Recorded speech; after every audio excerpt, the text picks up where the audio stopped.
Welcome everyone. Welcome to the 131st One Nation, One Planet, One Race for World Peace. It's Tuesday, August 18th, 2020. This is a production from the Keshe Foundation Spaceship Institute Education Department and part of the public teachings in English. My name is Rick Crammond and I'm joined by at least a couple of other hosts here today in the form of Dean and Mark. And of course, we are joined and be directed today with the Universal Council, who will be presenting today's workshop. All right, I think we are ready to begin here. Let's see, I'll get up this screen.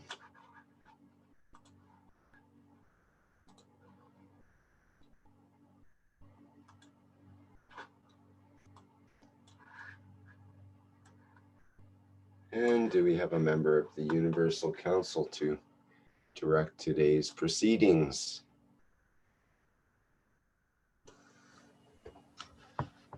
Hello, this is Mosfek, representing Bengali in the council. One Nation, Vision for Global Missions. Okay, I can't see the whole thing in the slide. Okay, all the lines. Okay, hang on. Okay. Through the beauty of the soul, of diversity of languages spoken on planet Earth, all souls are equal and all are as creators as they are created in the image of the Creator. The next slide, please. And the vision for One Nation, our wish is that all Universal Council members unite as one soul. As one soul, we are one with humanity, and as the soul of humanity, we are one with the universal community, the Universal Council. Thank you.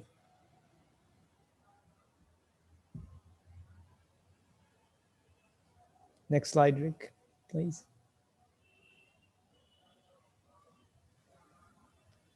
Okay, this is, I am Shweta Anwar, UC Hindi. This is an invitation to join as UC Universal Council member or UC support member. Salam, namaste, salute. Welcome, welcome my dear ones, my dear souls, to One Nation, One Planet, One Race. Welcome to the Universal Council energy, dear ones. Welcome to the energy of love, energy of peace. Those who are present, even those who are not present, we know in the universal way, we are all present. So this is an invitation to join, an appeal, a call of love from the foundation, from the Universal Council, to join as a member of Universal Council or Universal Council support. Please do join with your heart and soul, as this time of transition, we have to be together. And I especially appeal to the younger generation, as everything is ready. As a universal energy, we are all a true human, be true human. You know, the Creator has created us in a way, in this manner, in this lovely manner, the love we are. Please join this invitation. Please join the council. Please join the support team and support humanity in all the services humanity needs now. And the foundation needs the ethos. Walking, we will all walk with the ethos of the foundation. Sign the peace treaty, the most valuable thing, the most gratitude you will get for your soul ever from eons. So please, my dear ones, from the heart and soul, I will say, as each of us are universal energy of peace and love. We are all in the universal community always. We just to touch it. That's it. So the background information about the Universal Council can be found in the UC Charter, and the UC mandate on the homepage of Universal Council. Um, the decision to join will be by your soul. Your soul, the decision have to taken by the child, the soul, the purest form. We always thought that we are dreaming, we have intuitions, we have information from somehow, but we are guided by our soul, and it is there. Follow it. Do write with the soul pen, the pen of your soul. Universal Council members can join the open language positions. Universal Council support members can join any chosen language. Apply by filling any chosen language, any from the whole world, any. Apply by filling in the form at the bottom of the page. Dear Rick, can you open the link, please?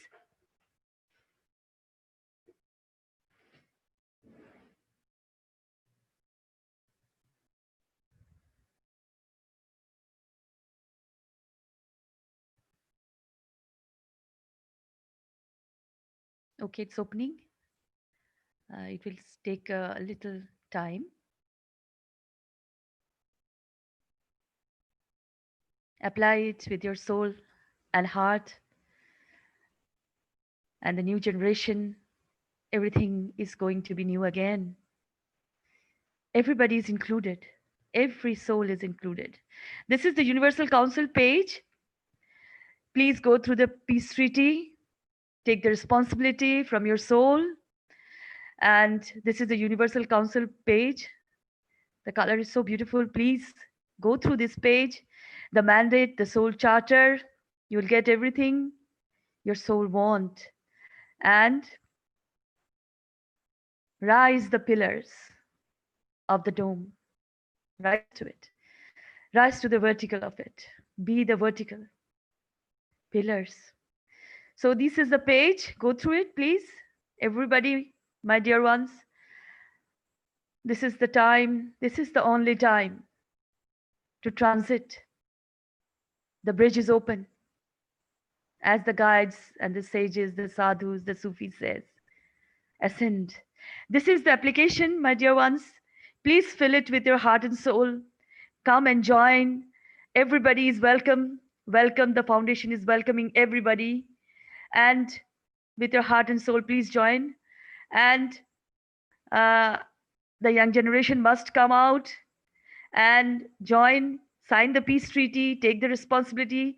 This is the greatest value the foundation has given to every soul forever. So thank you, my dear ones. Thank you again. If you are present or not even present, from my soul, I give it to you. Please do it. Please fill it. Thank you so much. Salam, namaste, salute. Thank you. Thank you, Rick. Thank you so much.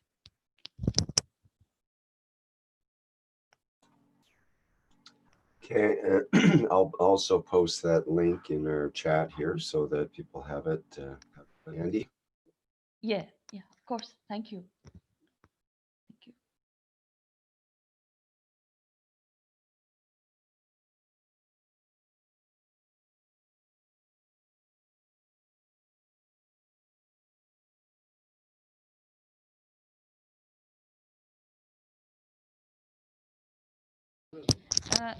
I also, Rick, I also want to say something that, hello, can you hear me, Rick? Yes, go ahead. Oh, okay. I'm saying that whenever you apply for the application, because it will take, maybe it will take some time, but have patience, my dear ones. They will complete it and answer as early as soon as possible. So be patient, because the foundation is going with a big change, a kind of transformation also, because everything is transforming. So please be with us always with this energy, and have patience, my dear ones. Thank you. Thank you. Sweta, hi, it's Dean here from UC Support in English. Yes. Sweta, Okay. thank you for that. That's a very beautiful information you've just given us. One thing I would love to say to people is that you will definitely feel this through your soul. you will know this inner calling. It will call you, and you will understand it. It will be present with you. You'll feel it. It's a very deep thing within you. So anybody who has this calling, you feel it. Please understand the beauty of your soul talking to your physicality. So thank you, Sweta, for that. Yes. Oh, thank you, Dean. Thank you so much. Much love. Thank you. Thank you.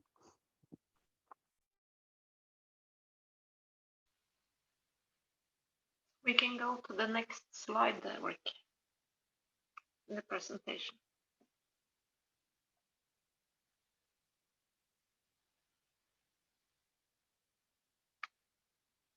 Yes. Yes, this is the call to all knowledge seekers to join this initiative that has been done on every Sunday, where we all together worldwide create this peace stone all over the planet. And I think even if it says 12 p.m. here, I think it's 12 and 18. That's probably a.m. So you can do it when it suits you. But it can be felt if you are doing it on the same time. And this peace dome came up as a request of Mr. Keshe in the Portuguese teaching, the 6th of December 2020, where the spraying around the planet will take place every Sunday at the same time. I forgot to introduce myself. I am Marie from the Universal Council representing the Norwegian language. So this is an invitation to all knowledge seekers, anyone, every soul, to go out and spray in your surroundings with what you have, cup number 1 or anything, plasma. And this will create a dome around the planet of plasma fields. And within this dome, we create the conditions for peace with our souls. So by spraying, you add to this field. So this is the peace dome. So I've done it myself where I live. Went out with a spray bottle, sprayed around my surroundings, around the house, in the nature, everywhere. And it's a fun thing to do. And everyone is invited to join. So when we do this all together, we connect each other on a soul level too. So please do. Okay. Yes. So I think we go to the next slide, because this beautiful poster is from the Portuguese community, and they have sent us some very nice videos too. So if you go to the next slide, Rick. So there's a video creating the peace dome worldwide. I don't think it's been shown in One Nation, One Planet, One Race before, but if it has, it's beautiful. And big thanks to the Portuguese community.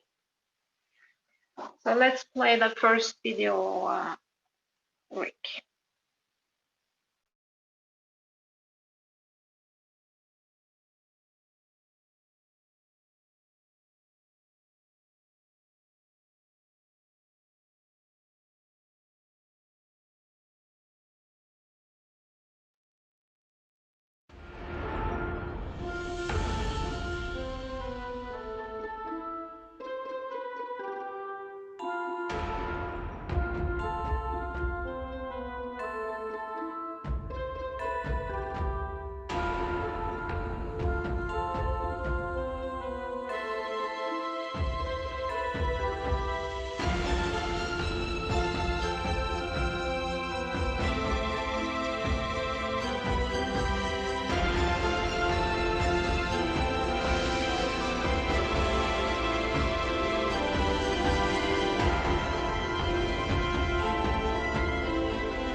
Rick?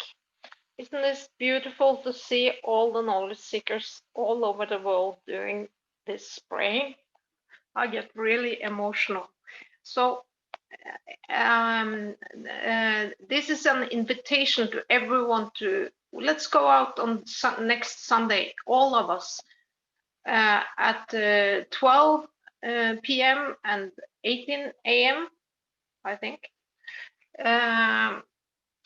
And do it simultaneously and spray and just feel this peace that we are creating by connecting. And it's so beautiful to see all these countries. And I think we are not hundreds, we are thousands and millions of knowledge seekers out there. It's so beautiful. Okay. So we have another video from the Portuguese. If you show the next slide, Rick, from the Portuguese community again. I called it Testimonials from Brazil. And it's a video with the English subtext or subtitles. And again, thanks a lot to the Keshe Foundation Portuguese community. So you can play this video again. It's with the cup number 1 and cup number 2, I think. Thank you.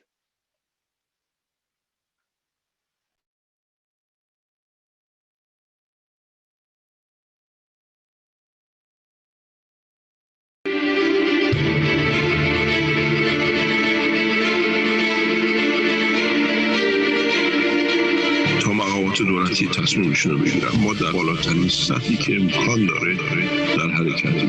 اینو نگاه نکنید که کاری نمی‌کنید. شما باید یه چیزی متوجه بشین. به هیچ عنوان نمیتونید دولت رو تحت سوال بذارید.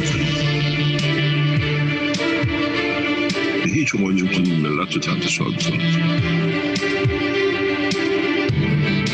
ما حاضر برای چنین چیزی نبودم. خود دولت در شوکه، همونی که در ملت هست.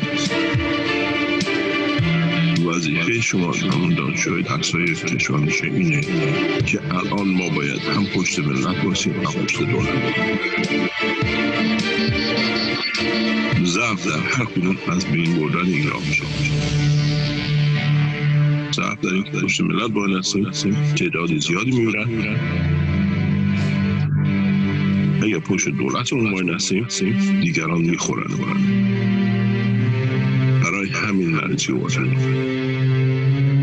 الان موقع سرزنش و حرف بی‌ربط نیست. الان موقع اتحاد. هر کاری که هست، هر چی که هست، برای اینکه دانششو داریم، دانشش مال خودمون. من تا حالا این دانش رو به هیچ جوری به این سادگی برای هیچ ملتی تشریح نکردم.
meu nome é Ariane e eu tive suspeita do Covid-19. Eu fiquei em observação no pronto-socorro porque eu estava com falta de ar e não tinha o teste para confirmar. Então eles fizeram um raio-x e alguns exames de sangue, onde constatou pneumonia, insuficiência cardíaca, dentre outras. Eu respirei com a ajuda de oxigênio medicinal e nessa etapa de isolamento eu tomei muitos remédios, fora os que já foram jogados fora. Os sintomas, eu tive muita tosse, dor de cabeça, dor no corpo, fraqueza, moleza, falta de ar, febre de 40 graus. Então eu recebi a doação da água com gás, que foi muito importante, me ajudou muito. Eu tava com muita tosse e eu tomei uma única vez. Claro que eu continuei tomando, mas a primeira vez que eu tomei, em 2 dias eu já não tinha mais tosse. Eu tava me sentindo totalmente curada, já não tinha mais nenhum sintoma. Foi muito importante, então eu queria agradecer de coração por essa doação. Eu continuo tomando, inclusive a água do copo 1, porque serve como prevenção. Porque corre o risco de pegar novamente, sim. Então acreditem, compartilhe essa informação, porque vai ajudar muitas vidas. Olá, tudo bem? Meu nome é Nilsânia. No início eu estava pensando que era simplesmente alguma virose mesmo, uma gripe qualquer, né? Só que aí o meu sintoma, né, estava mais grave. Para mim foi bem forte o meu sintoma mesmo. No início nós começamos a usar o copo 1 e o copo 2 3 vezes ao dia. Basicamente, nós aplicávamos o copo 1 e o copo 2 16, 17 vezes ao dia. E tomando também, né, o copo 1, né? Hoje eu estou bem, hoje eu estou com 22 dias, né? Então tô bem. Meu nome é João. Eu tive muita dor no corpo, nas juntas, nos braços, nas pernas. Quase não saí da cama de tanta dor. Aí uma grande amiga minha me deu uma água. Essa água tem o nome de água plasmada do copo da vida 1 e simplesmente me levantou. Estou com uma qualidade de vida excelente. Acabaram as dores e eu recomendo para todos. Olá, bom dia. Meu nome é Aparecida Tinte. Dei entrada no hospital com fortes dores no pulmão, com febre, já há 3 dias, com calafrios que eu tive também, tremores, tossindo muito e falta de ar. A médica me pediu um exame de sangue e uma radiografia. Ela me disse que estava com uma lesão no pulmão e que ia tratar em casa. Trouxe para mim aqui o copo da vida. Eu tomei esse copo. Depois de eu tomar, passado umas meia hora, eu comecei a ter reações de dores, muitas dores abdominais. Durante a noite, só lá para umas 3, 4 horas da manhã, foi que eu vim conseguir dormir. E aí sim, quando eu acordei, eu estava ótima. Meu nome é Maria Helena, eu tive os sintomas do coronavírus, tive muita dor de cabeça, dores no corpo, dor para respirar e bastante coriza. Um amigo me passou o site da Fundação Keshe e eu fiz, o copo da vida, e através disso eu comecei a tomar e comecei a ter uma melhora muito grande, e dentro de 14 dias eu já estava completamente bem. E hoje eu estou aqui produzindo mais ganhos para poder estar distribuindo aí pela cidade. Eu agradeço muito à Fundação Keshe por ter dado essa oportunidade e essa tecnologia. Obrigada. Meu nome é Dirceu, eu estava com diarreia, estava com febre, estava com tosse seca. Minha esposa começou a me dar água plasmada, foi bom, resolveu. No outro dia de manhã já basicamente não tinha diarreia, não tinha febre, a tosse seca sumiu. Meu nome é Rogério, sou morador de Nova Iguaçu. Eu cheguei no médico, passou uma série de exames, ultrassonografia, exame de sangue, tomografia computadorizada. No domingo eu passei muito mal, sábado ou domingo, se eu não me recordo. Então eu liguei pro Darcilei e me cedeu da água dele. Eu fui, peguei meu carro, fui lá me arrastando, consegui chegar na casa dele, eu estava muito mal. E na segunda-feira, minha irmã me levou ao médico, Cheguei lá, eu fiz, ultrassonografia abdominal, fiz tomografia do tórax, do abdômen, tá? Já foi pedido automaticamente o meu Covid-19, exame de sangue.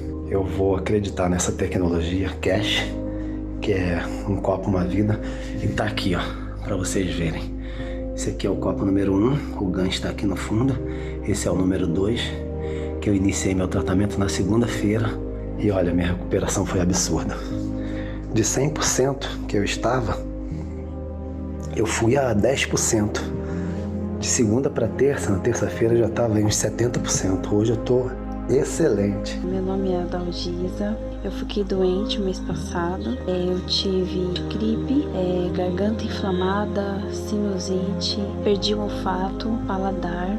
Como eu já vinha pesquisando sobre a água de plasma, para essa situação fiz o protocolo de infectado, porque foi a água de plasma que me ajudou a ficar boa. Eu estive bem doente semana passada e eu posso falar que esse produto ele te traz um bem-estar e te traz uma reenergização do corpo já cansado pela doença que você vai estar.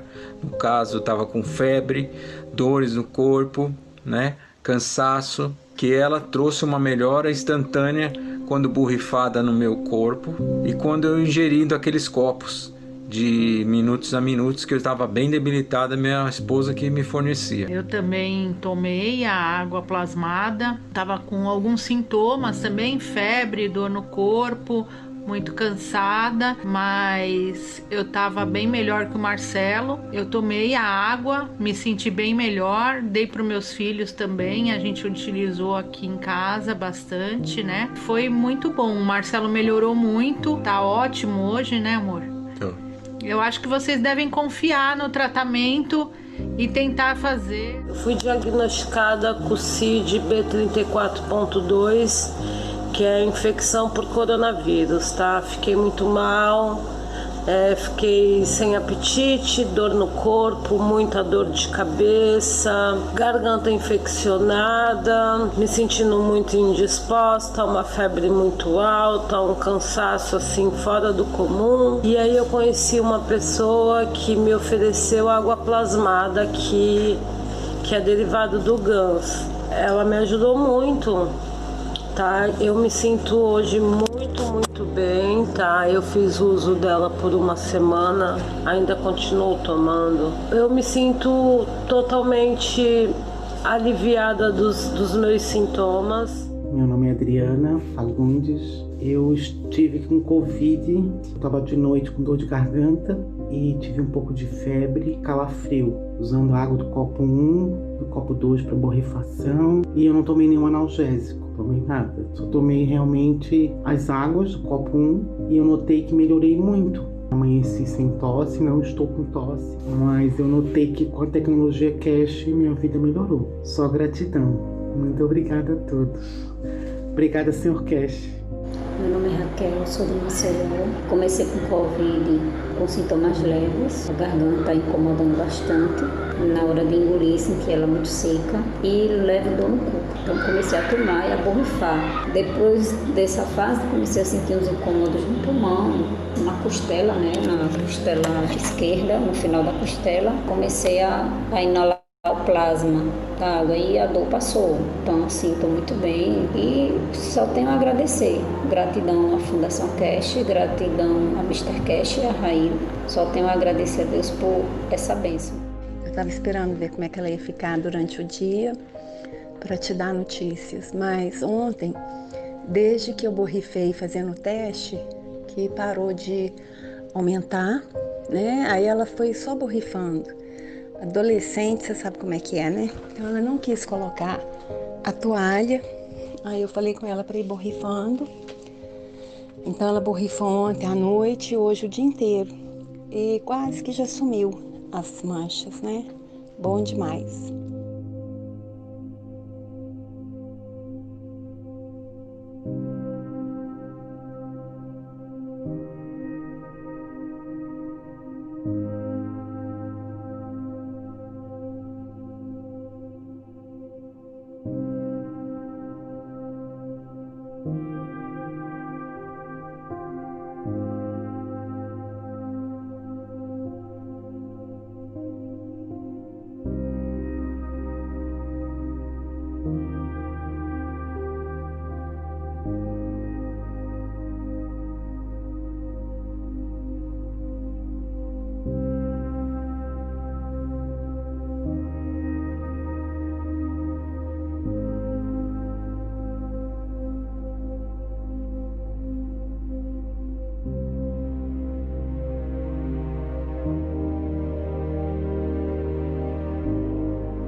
That was such a beautiful video with so many testimonials, and see what this technology can do for ordinary people like you and me around the world.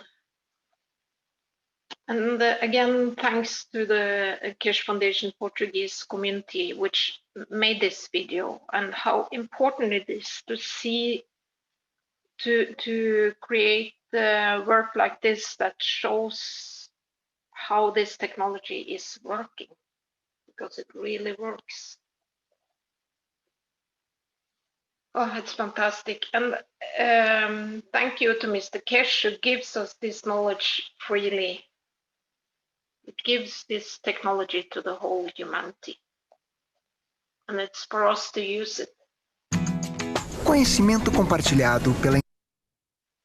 Okay, guess what? We have another video from the Portuguese community.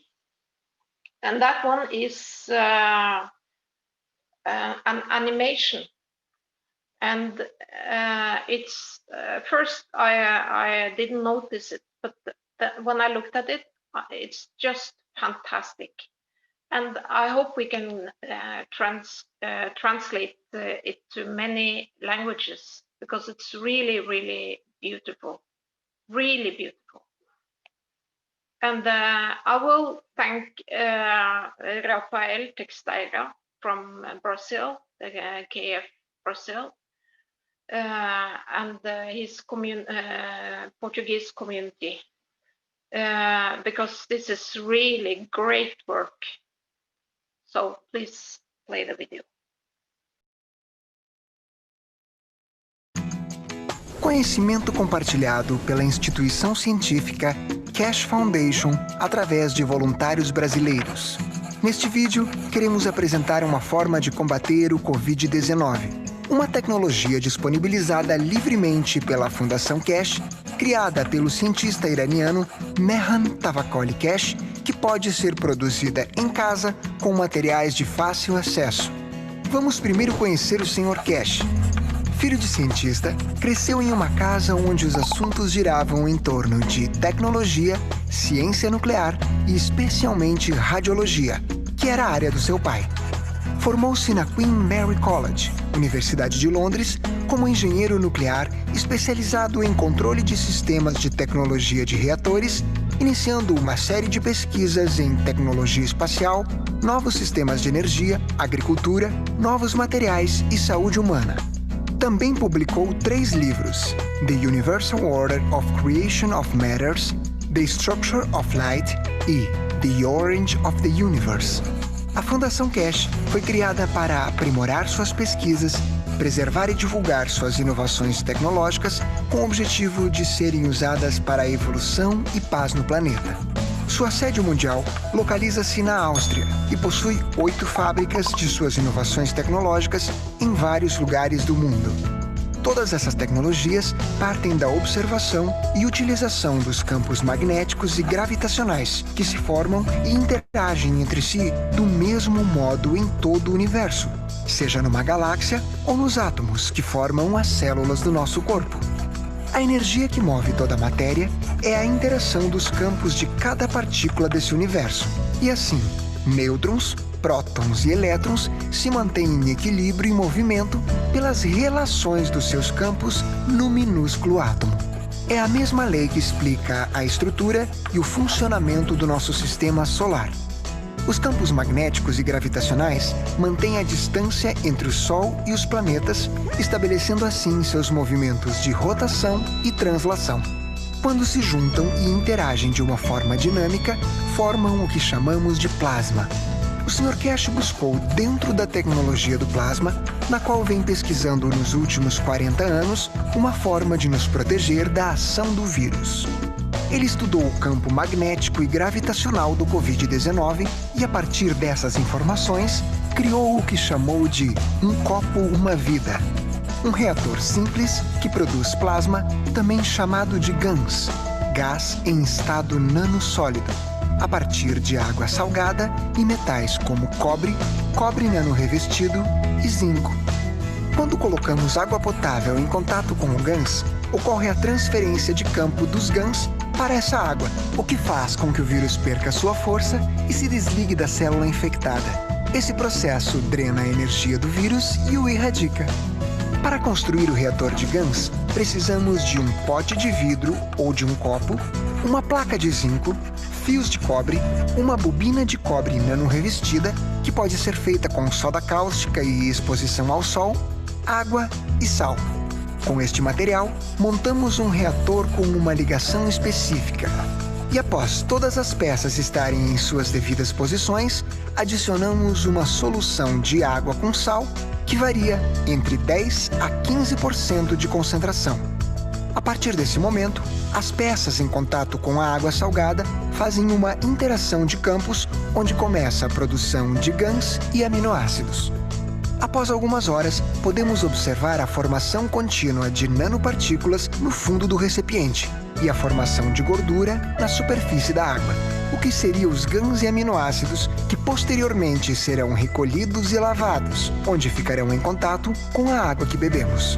Com este processo, criamos a água de GANs, que é certificada, não tóxica e altera o nosso campo magnético com vaporizações, inalações e ingestão diária.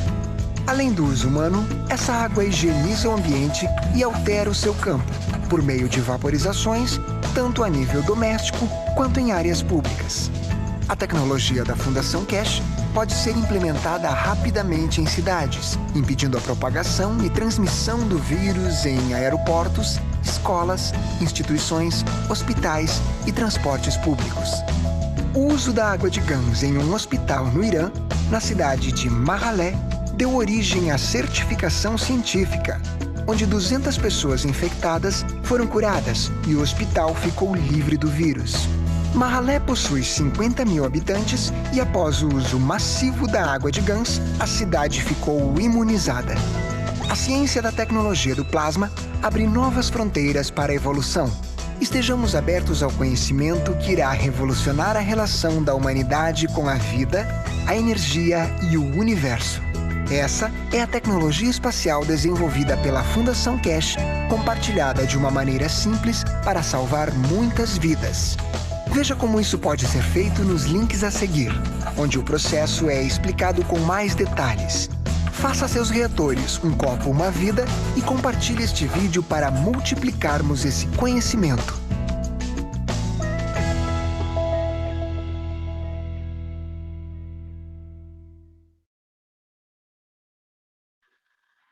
Well, that's just a beautiful piece of work, this video. And thank you, Rick. And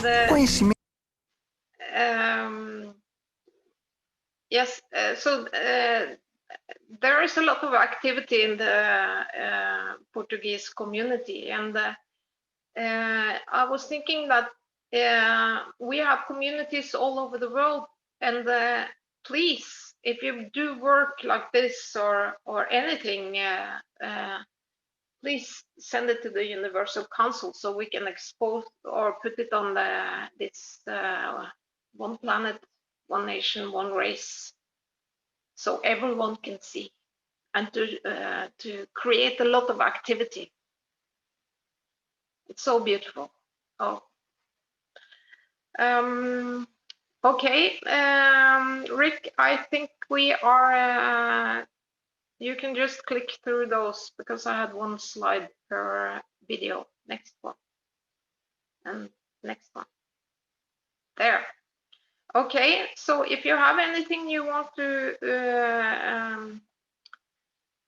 want to be a part of this meeting, then send it to one of these email addresses, the Universal Council, and we will bring it to this broadcast. So that I wanted to say that. And if you have any other things you want to contribute with, then please send us an email. On this page, there is also a link to the UC Charter and the UC mandate. You can also find that on the Universal Council homepage, which is you find on in the menu of the Keshe Foundation main site. And there is a link to the EC Constitution. They have their own homepage too. And there is the Peace Roadmap, which is done in the past. So I think we can go to the next slide.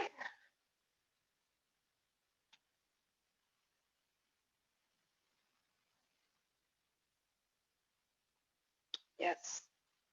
So the Universal Council finishes its presentation today, but we really want to interact. So please comment and ask questions, and we will try to answer the best we can. Thank you.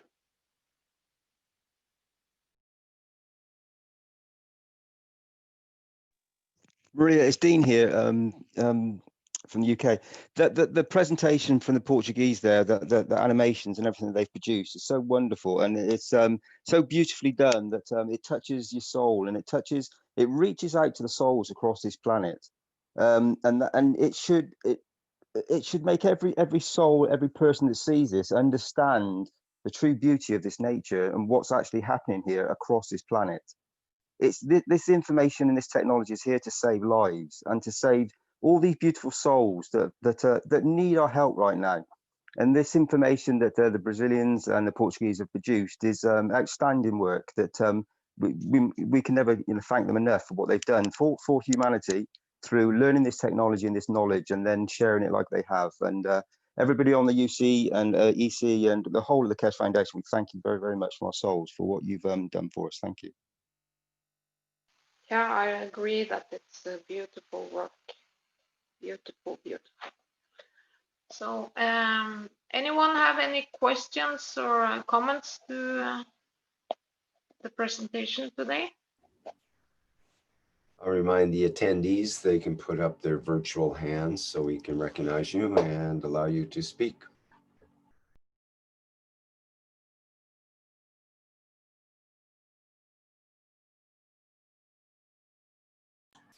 There's a question from Freed in the live stream who asks, are these videos also available at the plasmacircle.com site? This is Marie again. I don't know, but maybe they should be. But we have to ask the Portuguese community. And but I know that last one is on YouTube, so maybe you could share the YouTube link in the chat, because that is so beautiful. They are all very beautiful, the 3 videos. I think the second one with the testimonials, it's really, you see how this technology changes the life of people. And the first video with the spraying, I feel so connected with everyone. So it's really doing something with us. So please, let's make this movement. 1 cup, 1 life. Hooray. Yes, if we can get those other 2 videos on YouTube or some other sharing site, then we can provide the links to people so they can watch them as well. I will ask, so I can say something about that next Tuesday, I guess.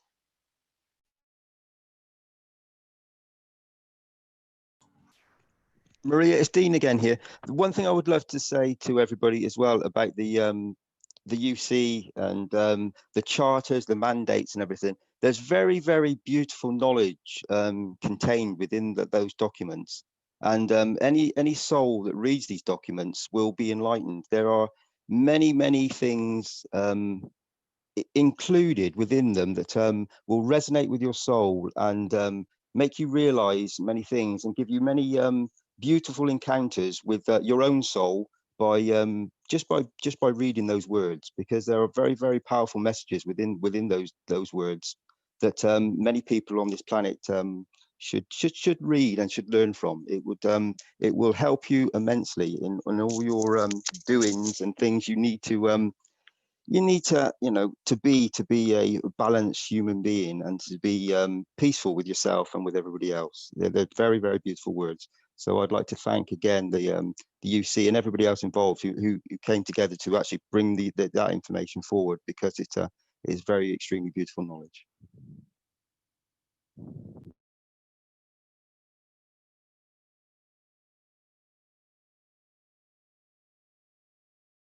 I agree on that, Dean. It's very beautiful, and there is a lot of knowledge in the Keshe Foundation about the soul, and in the teachings, and even in the books there is about the soul. And it's all connected in a way, yeah? It is, Marie. It's connected with everybody and every one of us. As soon as you connect with those teachings, those words, it starts to talk to your soul, and then you become a connected being, and you start connecting with the other souls around, and you suddenly you start to realize that we're all brothers and sisters, and we're all the same race. All the things that we know through the foundation, and it makes you feel a better person in yourself, and it makes you feel much more connected. This knowledge we need to get it to every part, every corner of this planet to bring this planet back to its full beauty. Thanks, Marie.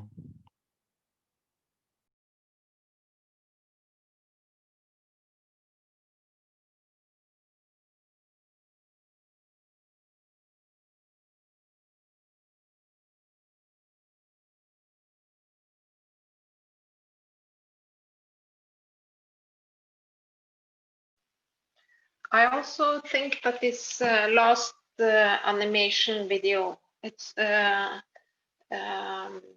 if it's possible, it should be it should be like a voiceover in every language, because it's so explanatory. I think all knowledge seekers know that plasma technology is pretty complicated to explain to people who have no connection with it. And a video like this could really help on the way to make people understand what we are doing. I was thinking. Thank you.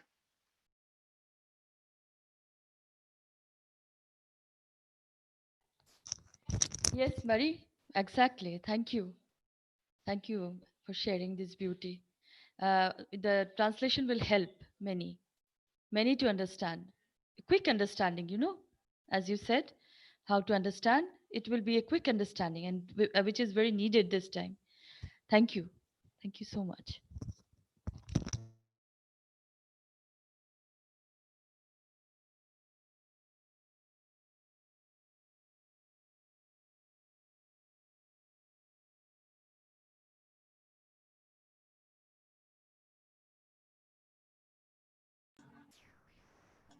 I see there's a note that Raphael set the video without voiceover on the Telegram translation group to include other languages. So that's being worked on apparently. Yeah, that's beautiful. It's a very beautiful video. Thank you, Raphael, and the Portuguese community. Actually, I don't know who made it, but I think someone from the Portuguese community at least. Probably Raphael, maybe. I don't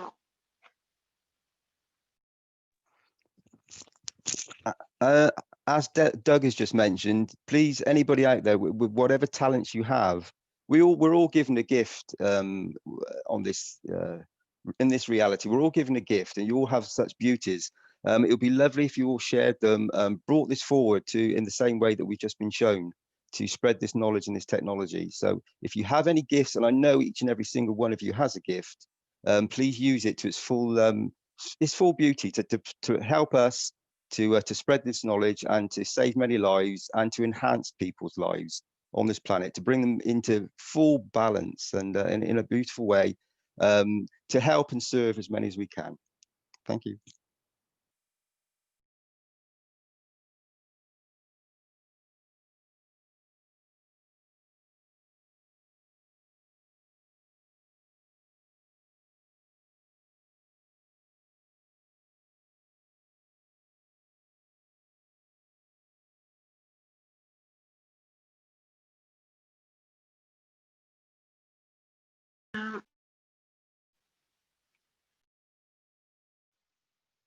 Doug, is this same Doug that showed this booklet in another meeting? Yes, one and the same, Marie. Yeah. So we could talk about that one too, because that's also a very nice piece of work from the Australian community. And Lisa and Jim. Lisa is also the in the Earth Council. Yeah. So have you seen that, Rick? Do you know where it is? Can I remember where it was? Rick, it's a Plasma in Nature website, and it should be featured.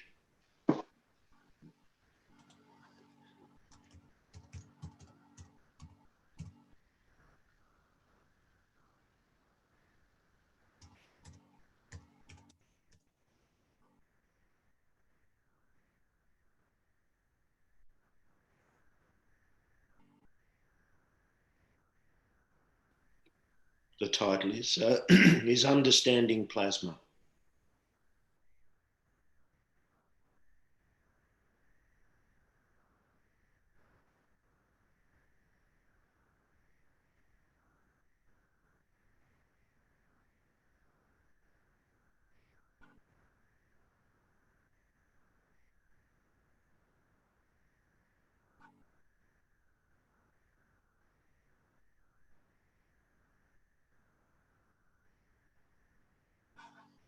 Can you tell me where on the website it is? There's a lot of information here. No. Do you want me to play the? You want me to play the video? Was that the idea? It's a printed booklet that they have produced. I haven't got it on my screen, but it shouldn't be too hard to find. It might be in if they have a shop maybe, or a store link. Well, there's a couple of dozen documents here. I'm just trying to. There's what is plasma, an easy version for newbies. That is it, I believe. To download. Okay, let's see what that is.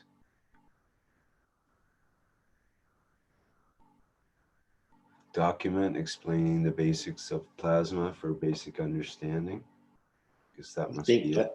Yes, I think it is, yes.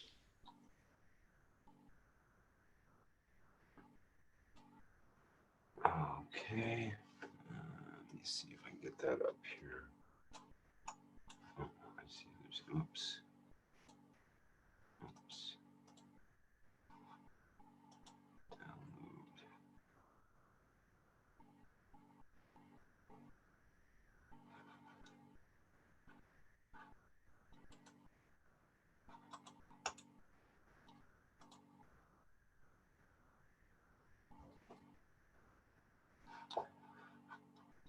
Okay, just trying to get it set up here.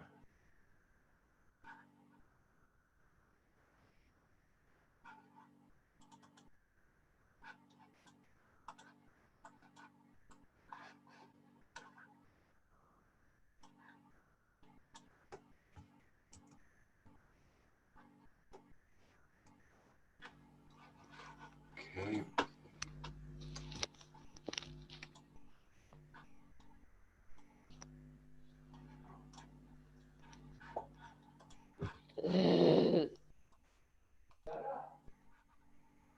I think we have a microphone open. Shweta. There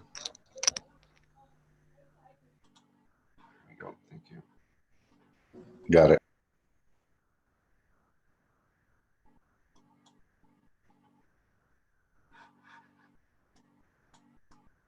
It's not this one. You have to go back to the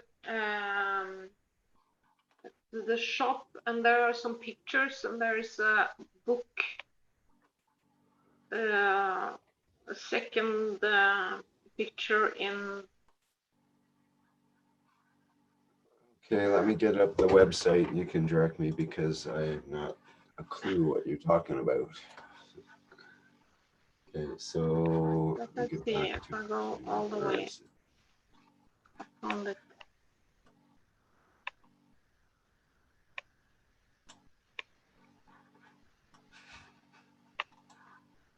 Yeah, you go to the shop and you scroll down, and there is a book, which is pretty easy to see, or booklet. Click on the shop.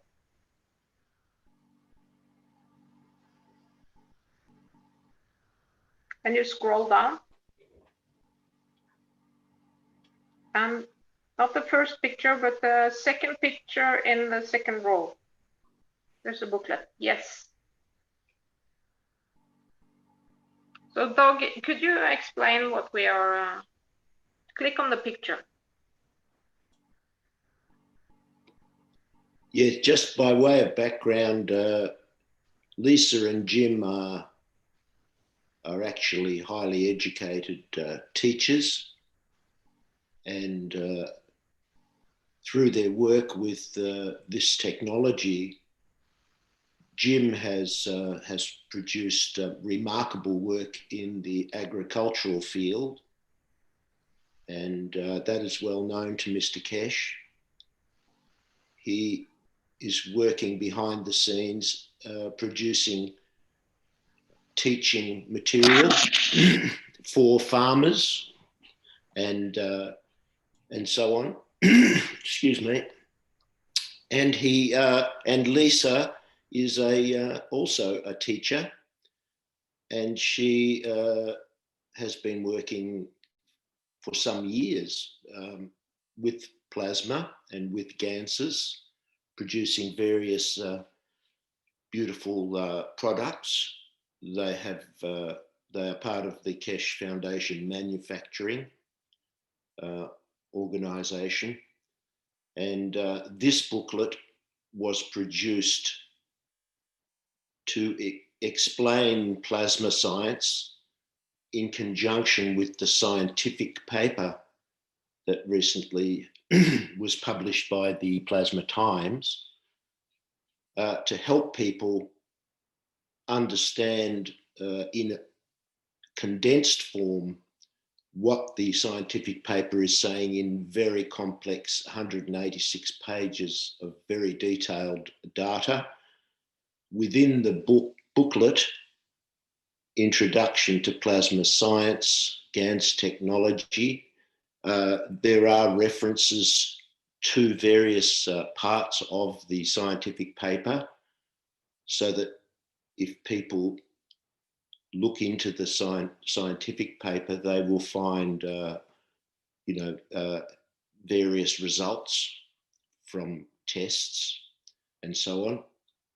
And it's just designed to help, if you like, the common man to understand what this plasma science is all about. Not everybody is a deeply scientific person, and very easily can get lost. The actual scientific paper is directed more to actual scientists and researchers in various institutions and maybe the governments. But the common man needs to understand in a very nice form, rather than just simply speaking something to people. If you can have a booklet like this to hand to people, it's very impressive. It's laid out professionally. In Australia, we have a small but dedicated team who offer their services, as in Brazil the same. It's growing, and as you can see, it's beautifully done, and very helpful for people who might be a bit skeptical or simply never heard of plasma technology, and there are a lot of those. They've never, they haven't seen it on their mainstream media. They don't, they don't know, even though there are, millions of people that do know. There are billions that probably don't know. And this type of publication is, I think, very helpful for them to get a grasp, that it isn't just fanciful. It isn't some fairy story that's too good to be true. It is very scientific. It's based on facts, not fancy. And from there on, people that were maybe hesitant to believe that such things can exist can move forward and, as they say, give it a shot. Try it out. If they wish to, it's not beyond anyone's capability to put together a cup of life. Although the nudge to do so has to come. That may be that there is an infection in the family or friends, and that will drive them probably more quickly into doing something. What is obvious is that the present situation, I can speak for Australia, is basically totally out of control, even though the government has pumped billions of dollars into keeping our economy afloat, life support payments, etc. Border controls. We have states and territories in Australia, each with their own governments, and they've all put up various border controls to stop people crossing borders without special permits or whatever. There's testing regimes that have been used, that are being used, but still people are presenting with symptoms and mysterious symptoms that can't, and situations they can't explain because they don't understand the full extent of the mutations of the virus.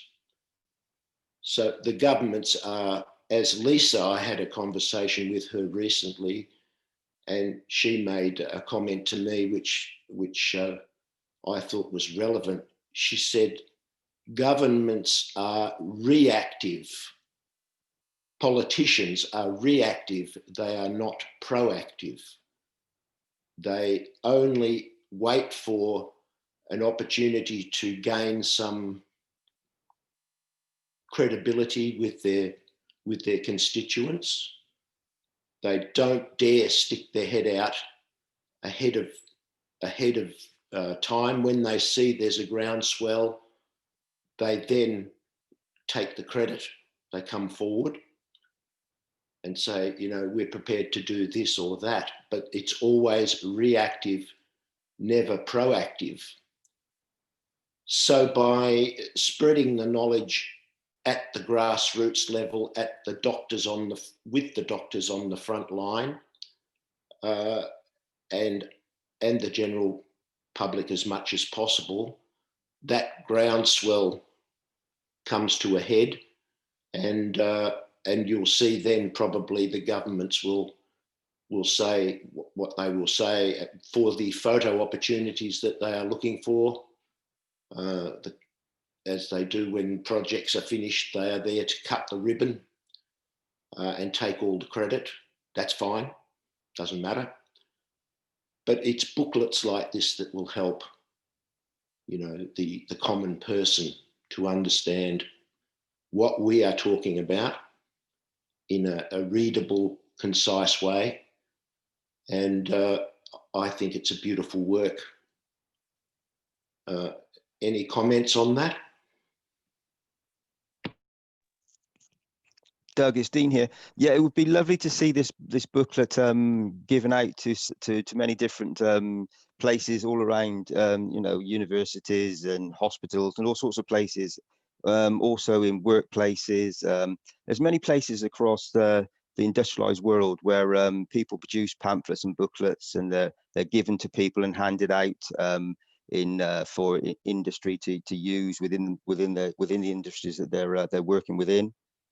Food manufacturers, everything. There's so many different ways that this pamphlet could be put out for many people to see, because this knowledge, as we know, touches everything from agriculture and food to science to travel to absolutely the virus, everything. It's all consuming. It touches everything that we know as a human being on this planet. So the more this knowledge is given out, and the more this booklet and booklets like this, or even flyers, can be shared around and put in places, in public places, that more people can see this technology, the better. So it's a very beautiful booklet, and I thank both of them for all their hard work they put in for doing that. Thank you.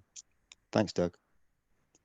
I'll just note that it is 48 pages as well. It's not just a couple of pages leaflet. It's actually a book that's 48 pages. So it'd be nice to see some more of it. It's just a tease to see the beauty of these pages. You can only imagine the rest. It's very nice. Great way to present to someone that has questions and wants to just read on their own time. It's a perfect, what they call it, the coffee table book. Exactly, Rick. It's a perfect coffee table book, bedtime read, page turner, as they say. You know, once people start understanding that this is, it is an understandable knowledge. It's not too far. In fact, in my experience, the difficulty with highly learned doctors or people with certificates of knowledge from universities, they find this hard to accept, I think, because it's not complicated. It is actually simple. And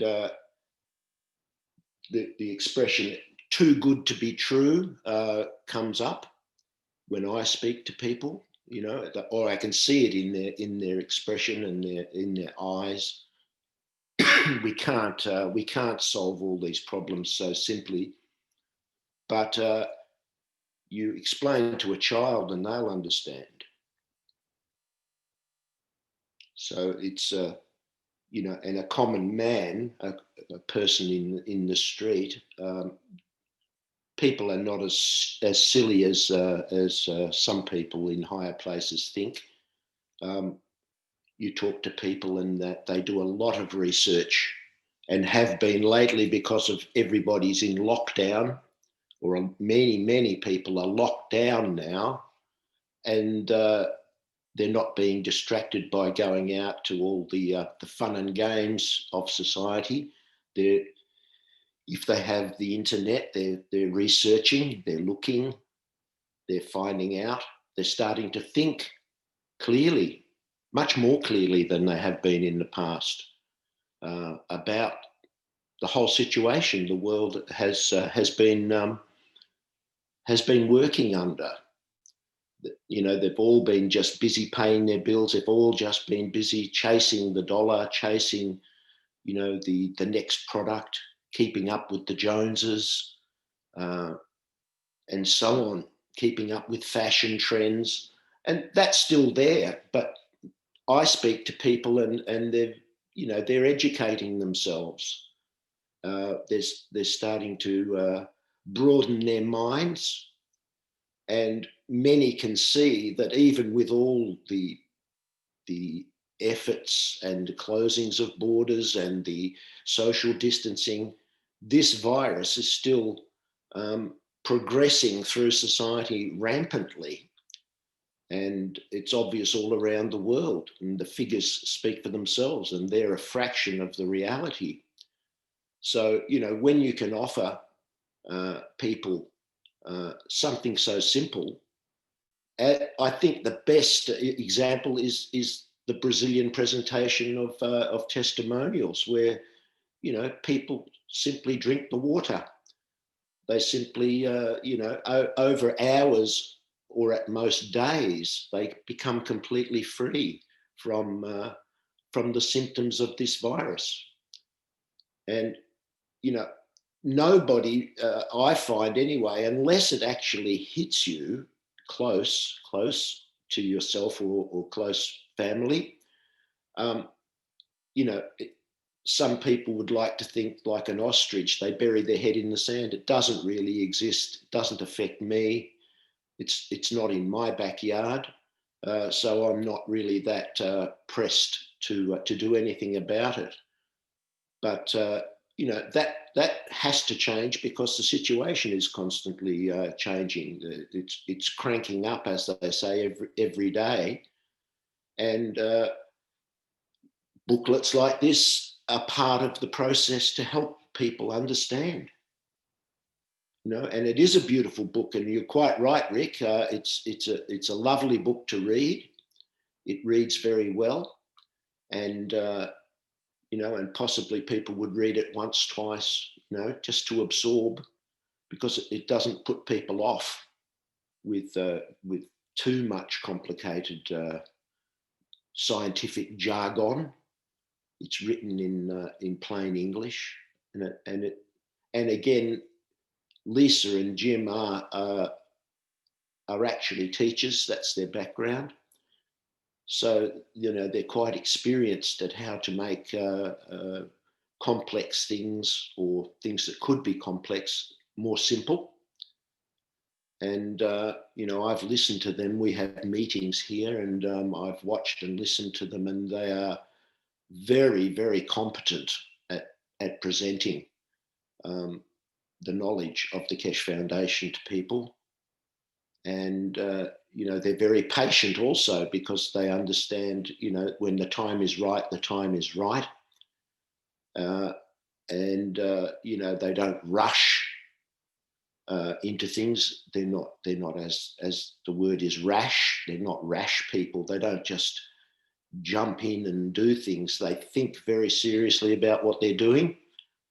And they're, you know, speaking with them, I understand that their hearts, their souls are only interested in helping people to understand this knowledge and this technology in as a simpler way as possible. So, you know, I give them my full support, and, you know, just look at the booklet. It's beautiful. They've also produced some beautiful videos that the Keshe Foundation uses from time to time in the knowledge seekers workshops and so on. You know, they're very talented, and they do it all from home. You know, Lisa explained to me they have a little editing suite in their home that they put together all these things, and they've gathered, as I say, they've gathered some people together to help with this booklet, particularly to help with the layout and the editing, and the end result speaks for itself. Any comments?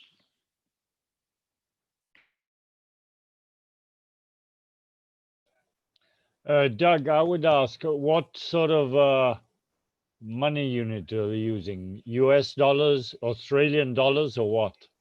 Australian dollars. We're, you know, you come to Australia from America and you're an instant millionaire. I know, that's why, but as it doesn't give you a clear idea, it's 22. No, when they're presenting on their website, I believe they're using Australian dollars in their costings. So 20 Australian dollars is a very little amount of money in Australia. Less if you go overseas. You know, it's not a lot of money at all. Does that answer your question, John? I'm not sure if. Well, yeah, just to have an idea, because for us it's pretty expensive, but because our money is down the drain. You're even further down the drain. Very much so, yeah. What would it be in American dollars or 70? I think the Australian dollar is worth 70 cents US at the moment. Something like that. I'm not really up with the exchange rate situation, but yeah. Does that so make it'd sense? be like about $15 US, you mean? Something like that for the book. Does that make sense? Or the other way around, Rick? I'm not sure. Our dollar is not. Yeah, our dollar's not as strong as the US dollar, so maybe it's less in US dollars than what it say 20 Australian dollars, maybe 15 or 10 US dollars, something like. I think that's the way it works. Yeah, around 15, 14 or so, I think. Yeah, something like that. Okay. Okay, so people can purchase the book at that link that we gave for the plasmainnature.com shop.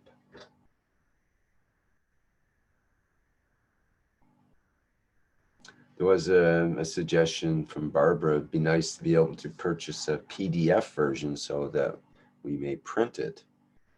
I don't know if that's a possibility or not, but I suggested that people have put a lot of effort into getting the book printed and having it available for sale. So maybe it would be best to just support them by purchasing the book itself.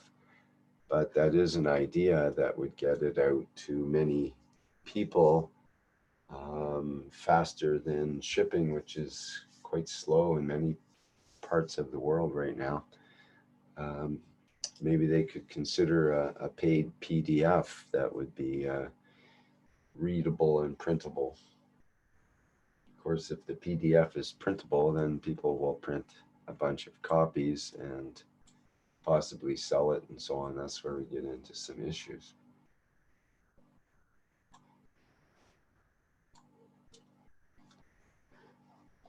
It's something to consider. Or Barbara mentions a Kindle version.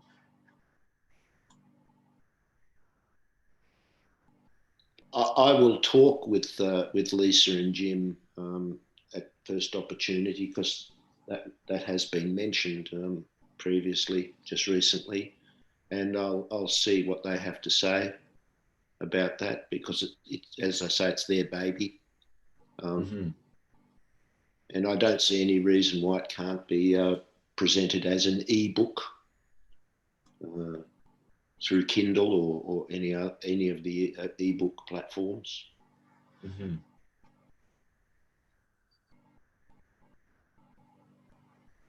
So, Doug, how is the Australian community, the Keshe Foundation community going?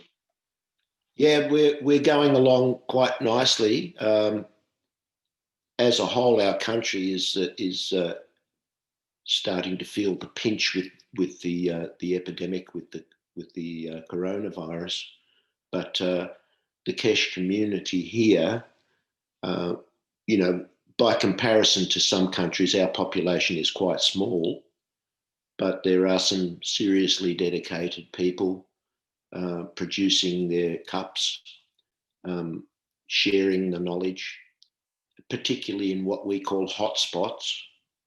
The state of Victoria at the moment is experiencing a rampant outbreak of the virus. They're in total lockdown. They're totally isolated from the rest of Australia. Nobody in, nobody out. Nobody out of their house unless they have a very good reason. The streets are deserted. It's a major city, so millions of people involved. And and everybody is now compulsorily wearing masks, which we know are not effective. But anyway, that's the law now. In public, everybody has to wear a mask. And we have people in the Keshe Foundation in the state of Victoria, and they're feeling the pressure.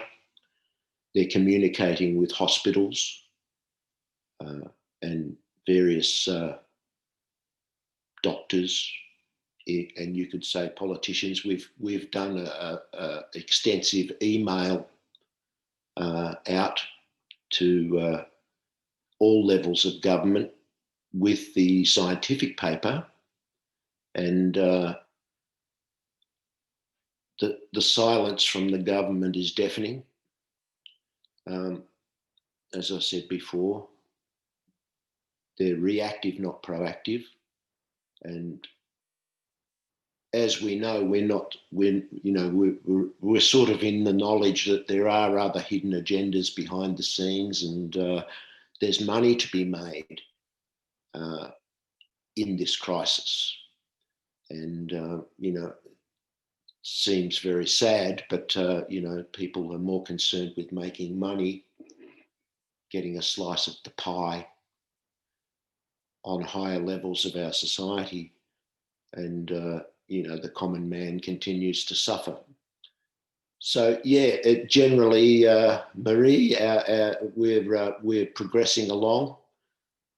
New people are coming in, and as we've said, with talents of various kinds, with contacts through their working life, what they are in their society. They've utilised their contacts to contact, and make people aware. And it is much like fishing, throwing out as many lines as possible and hoping that there's a nibble somewhere. At any time, at any place, in any situation, a breakthrough can come.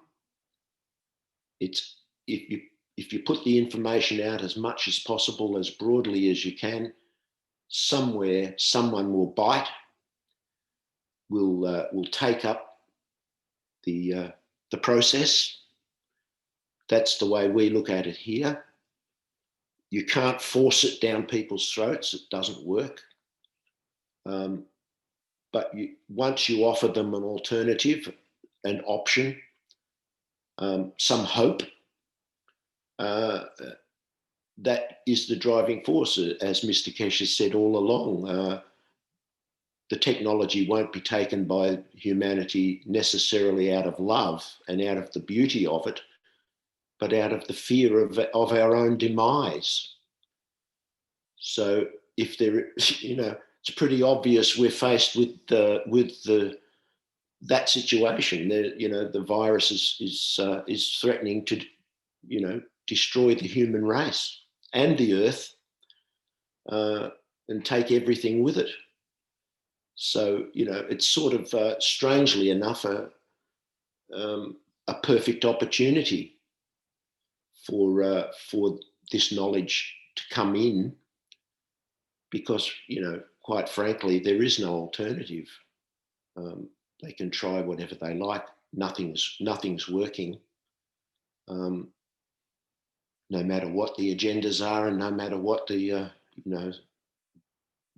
whatever they've produced or will produce, even, we know that the plasma technology covers everything, and not just the virus, but all sorts of changes that the earth needs to survive. Because if the virus didn't come along, we would kill ourselves anyway by poisoning ourselves through, poisonous fumes, whatever. We haven't done a good job to live our luxury life in the Western world. We've destroyed, much of the planet, in our rampant greed for more and more luxury and more things.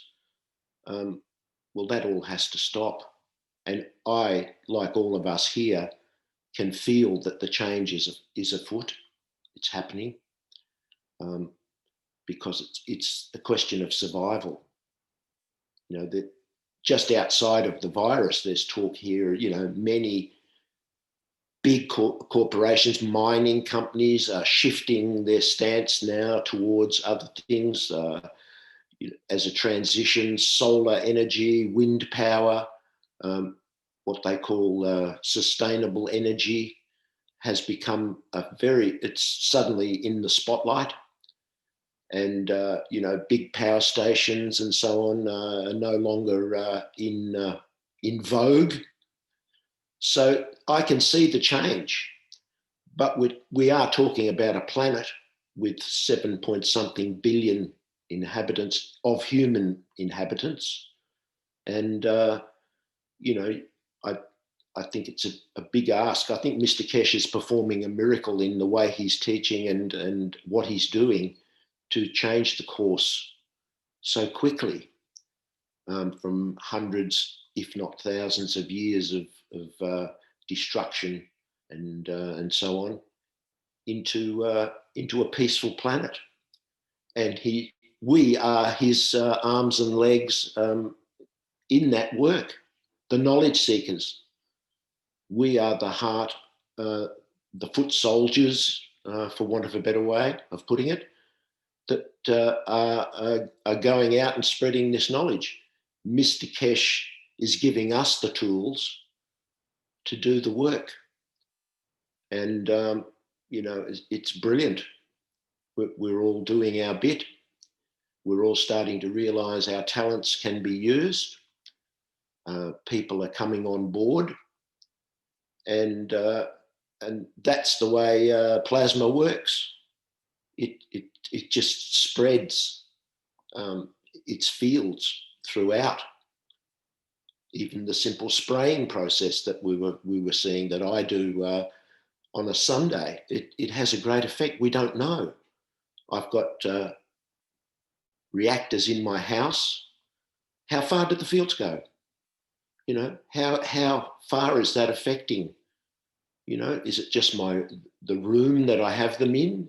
Is it only the house, or does it go out hundreds of meters or kilometers, thousands? You know, you can't see the fields, so you know we're doing our bit, and it's wonderful. So Australia, like the rest of the world, is in transition, and you know, we're fortunate in many ways because of our low population, you know, and our moat. We have a moat around us. We're an island surrounded by oceans, but that doesn't stop us. That doesn't make us immune from the problems that exist. But we're very optimistic and very, what's the word? Innovative. You know, Australians like to, when they get an opportunity and they see something that they're interested in, they can turn their hand to it, and that's what's going on. It's possibly not as quick as we would all like, but you know, we're moving. We're moving along. I won't talk anymore at the moment. Thank you, Doug. That was very interesting to hear how you are doing in Australia, in the Australian community. And I hope all other language communities will bring their experience to us and share it with us in the future. Thank you.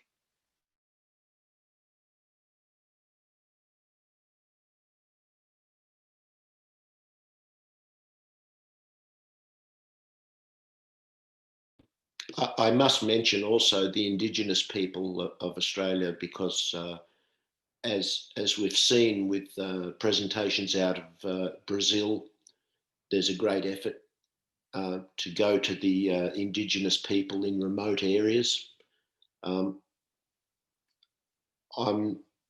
not personally aware of any of our people in Australia going or contact. I've sent emails to Indigenous leaders in remote areas, but it's very difficult under the current conditions to actually physically go and visit these places. Australia is basically a huge desert, as described. Unlike Brazil or many continents are verdant with arable land everywhere from coast to coast. Australia has a fringe around the edge of verdant land, but 100 or 200 or 300 kilometres away from the coast, it quickly turns to arid land, and it stretches practically as big as the United States of America, not quite, but just about the same land mass. And you can travel for hundreds and thousands of miles, kilometres, without seeing anybody. And Indigenous communities are on those outer areas or central areas of the continent. And, you know, it's difficult. They're also controlled in many ways. Their leaders are also educated by the government to act and do things in certain ways. But it would be wonderful to be able to drop into the common folk in those communities and talk to them face to face. It's just a little difficult at the moment because of the restrictions on travel and the distances involved. But you know, my hope, my wish is that they also share in this knowledge because their cultures are, I think, more advanced than our European way.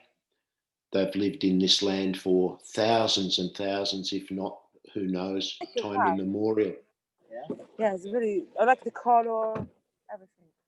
And they have deep a deep understanding of the natural environment in this country.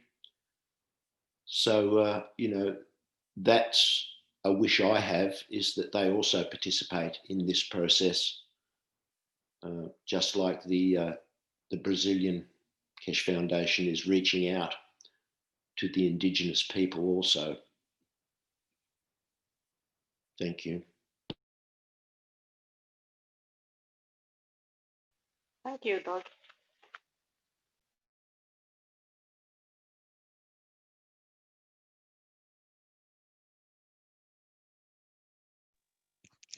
Marie, and thank you, Doug. It's Dean again here. The Indigenous peoples of the world, they spend a lot of time outside. The human body, they nano-coat themselves, so they're outside, they're in the environment with the technologies we know, the GANS technology and nano-coating, the process. The human body is exactly the same process, and these people are very connected to the earth, both spiritually and emotionally.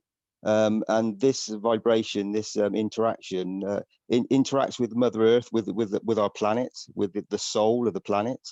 And they become connected with their soul to the soul of the planet, exactly the same as we are. But sometimes when we live in certain areas or we act in certain ways, we become disconnected, and that's when we start getting problems with ourselves and in other situations, in other environments. So the Indigenous peoples, that being so connected to the planet is a great resource for us, for all of us to tap into, and to understand their knowledge that they have and have had for generations, for eons, the beauty they possess of knowledge, that this GANS technology, if we spoke with them and could exchange it with them, they would be able to enhance it even more and produce even more beautiful Ganses and nanotechnologies.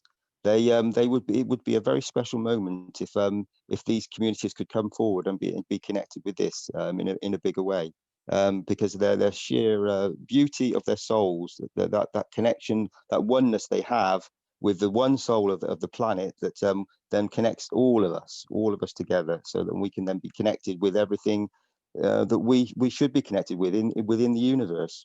We are a speck of dust on this as a planet in the middle of a universe, floating around in the unicos. We're a speck of dust. So with that speck of dust is very beautiful, as Mr. Keshe said, and we all should be aware of our true beauty of what we really are, and this connection with the universe. And these indigenous people know this truth and this beauty, and it would be wonderful if they were to come forward and engage with us in a more engaging way, so that we can all interact with them in a beautiful way. As Doug has said, it would be wonderful.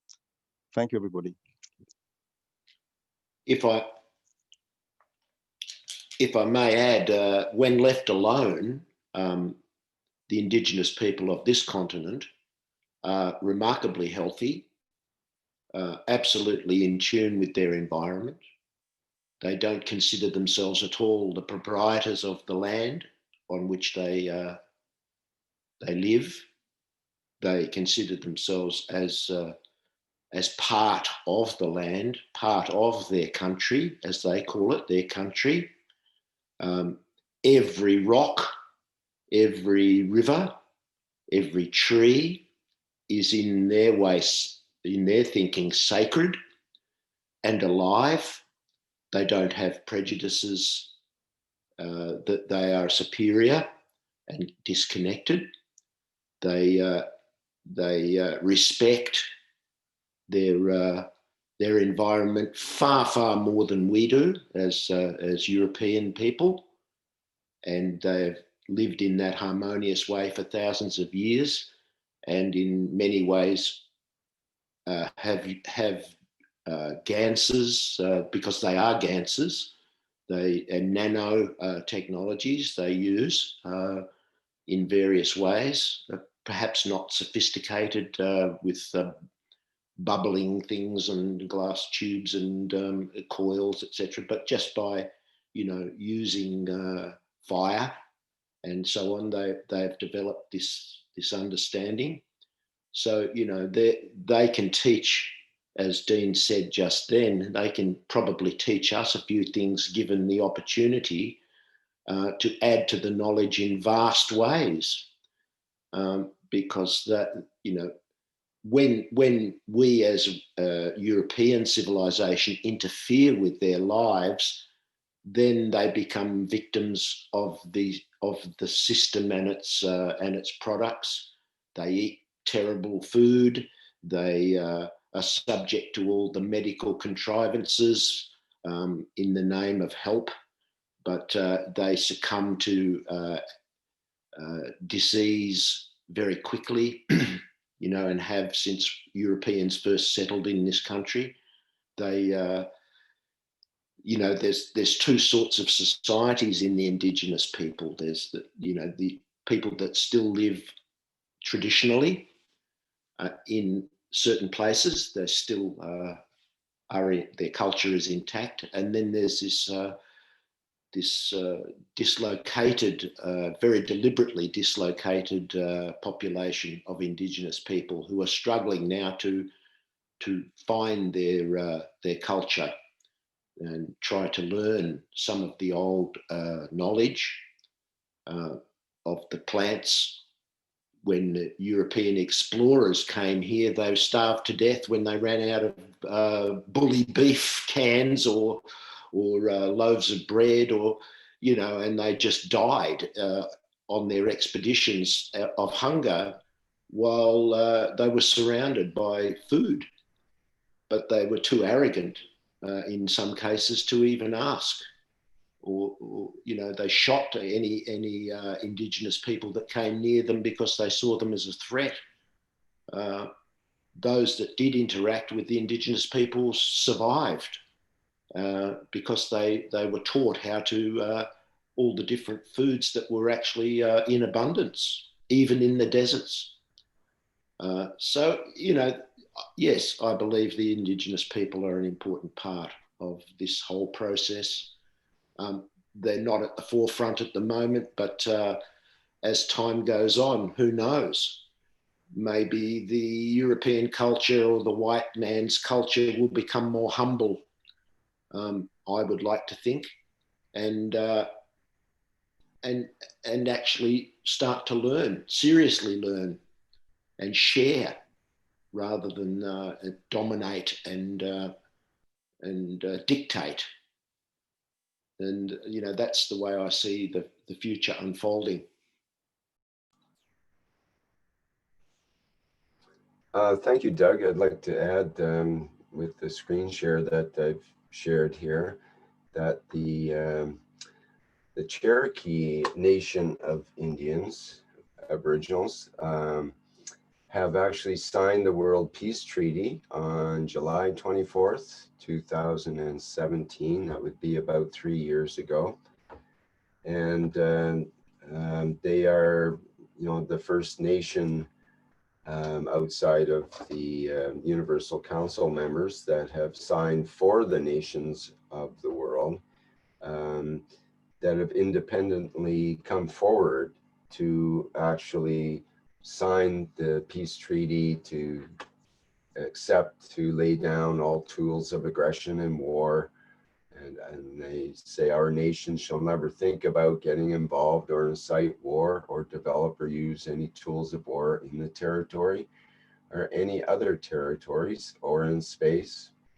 And to this, they call it the Aniawaya Nation, agrees and swears to. And two of the elders from that nation have signed personally, and is witnessed also by two elders. I guess the same ones here they've witnessed from the Elder Council. So this is an indicator that and Mr. Keshe originally was saying that it should only be the normal nations in terms of, you know, United Nations, what's agreed as far as the delineations of the borders and so on. But he did mention that somewhat recently that other nations such as this, the Aboriginal nations, can be accepted as part of the Universal Council inclusion and the World Peace Treaty and so on as well. So perhaps we can get more of the Aboriginal nations all over the world to sign on to the World Peace Treaty and become part of that process. Maybe, you know, these groups are very much linked together in our modern world. That's how they operate and how they attain their power in politically and so on. And if they were all to unite together to agree to this World Peace Treaty, then surely that would put a lot of pressure on other countries of the world to indeed agree. So it's time for all nations to agree to this peace, not just some. So perhaps we can start that landslide by contacting some of the Aboriginal nations and getting some of the smaller groups to initially agree, and all of them eventually, because they are united and they want to speak with one voice. If that one voice can have the power of peace behind it, I'm sure they would prefer that. Okay, I understand. Well, I thought we had Mr. Keshe with us, perhaps. I don't see him in the and the participants and panelists right now. Maybe he came and left. All right, well, let's carry on here.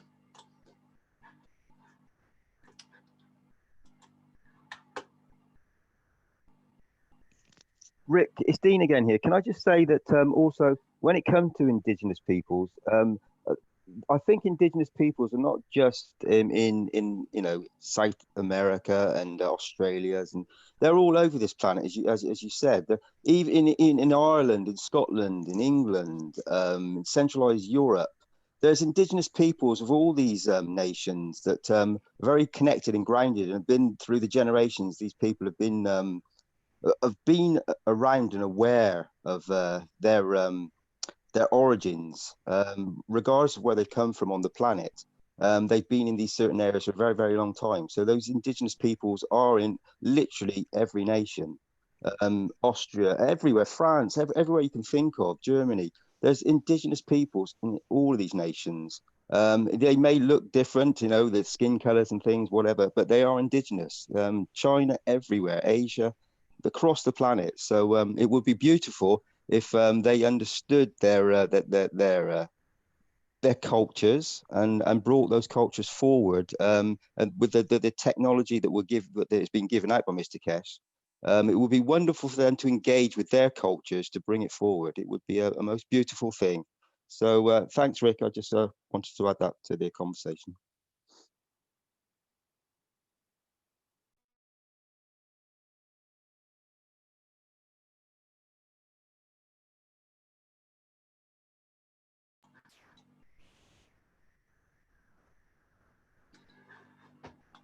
All right, does the Universal Council have anything else to add, or does anyone have any more comments or questions to add?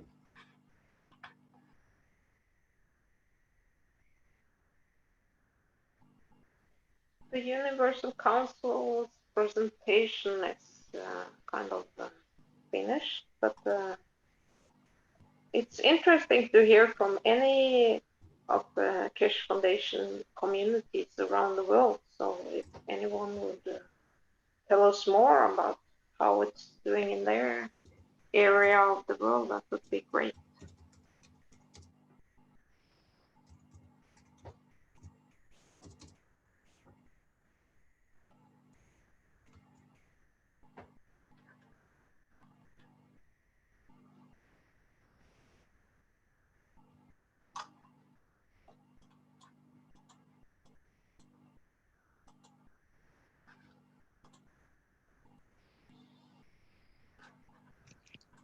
Maria, I can talk for the UK a little bit in the fact that, from my understandings, from what I've seen, that the UK is there's very small pockets of knowledge seekers around, and they've made the cups and they share them, but it's in small pockets.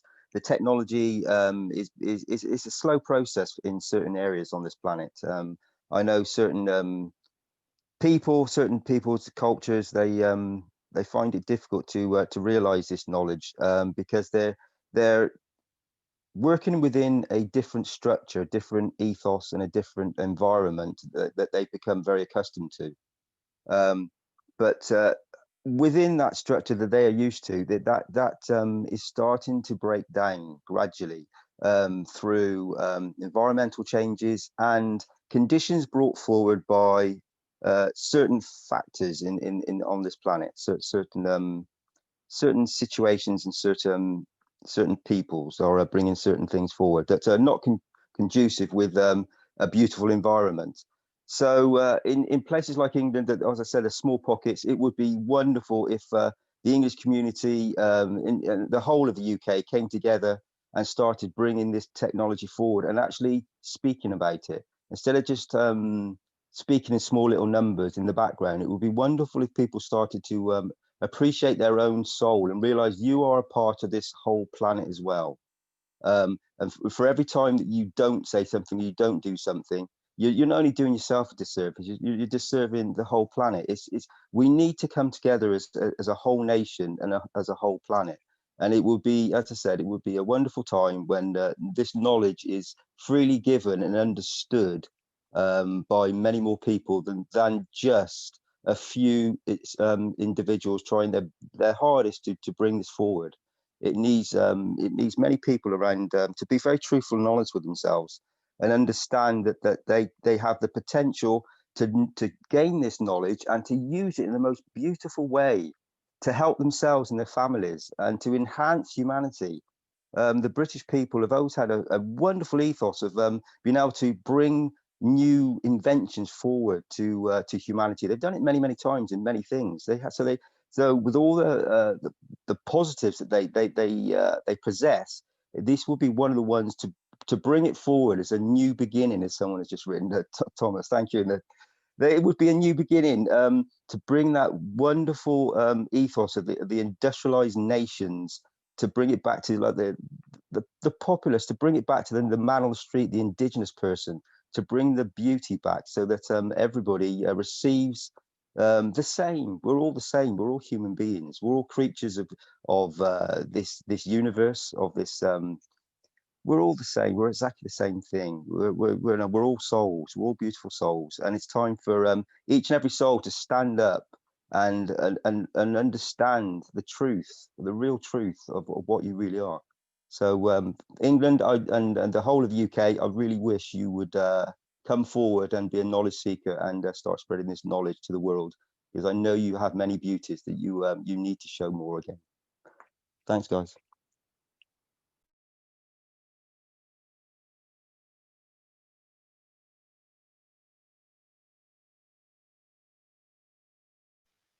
Thank you, Dean.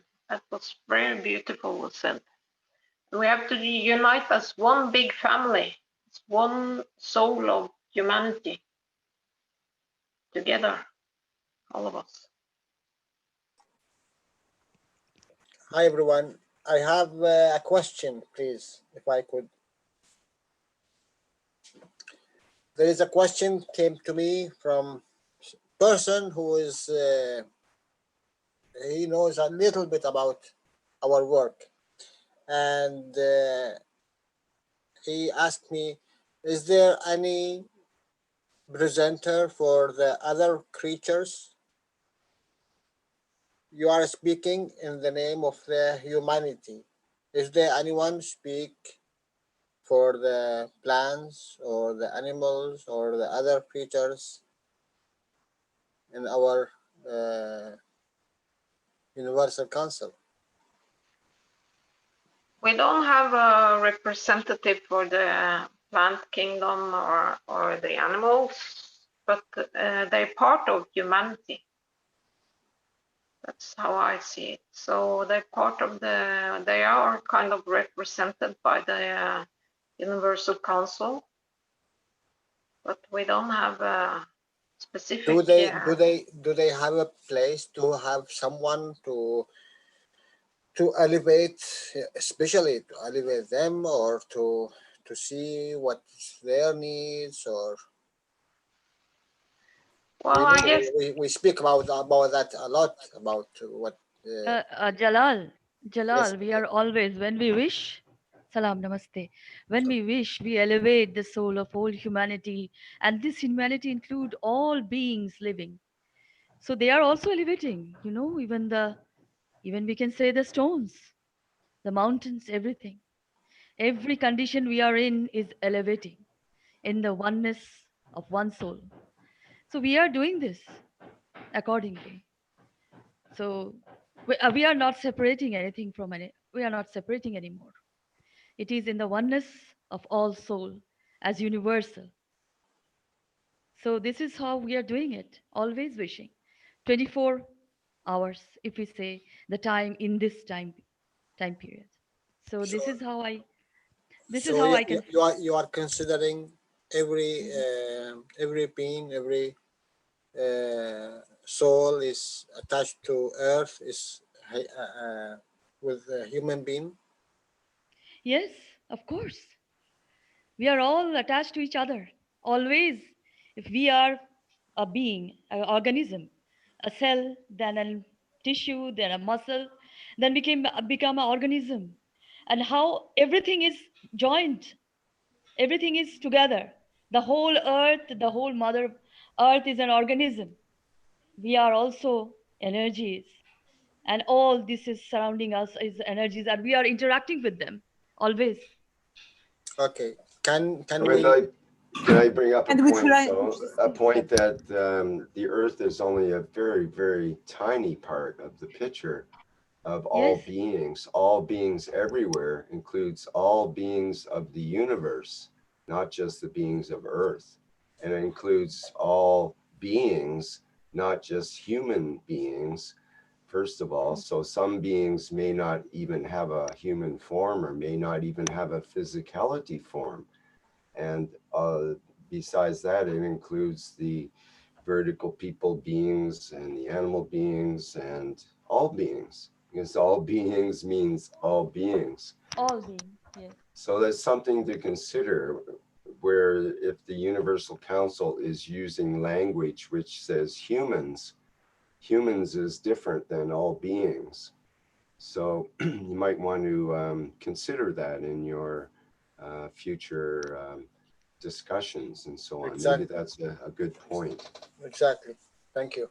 I don't know how we would have a representative for vertical people or animal people, but definitely all beings need to be considered as, you know, when we give blessings to all humans is way different than all beings. You have to remember that. Yeah, because we need a representative for the stones, for the furniture, for everything is going Yeah, on. exactly. What about every atom? There's a lot of beings out there. Yeah, you know, we are trying to communicate with other languages, and I don't think we brought one day that there is a language for the plants, there is a language for the animals, there is a language for every kind of creature living here, especially in Earth first, before we go to the universal community. So it needs to be considered, you know, to think about it, how we can communicate with this other, we call it friends, we call it children. Well, we all one, we know that, but at least we consider them, they are there. Of course, Jalal, we are always in communicating with them is the most simplest thing, the most truthful way we have done. So we consider we don't consider, we love them. You go to a jungle, you go to a mountain, you can feel the language. There is no words, but there is a language. So we always feel that. We always do that. I would just want to say that that we are always doing it, and these vertical people, these vertical beings are always very easy to communicate. I have done this, so this is my experience, I'll say.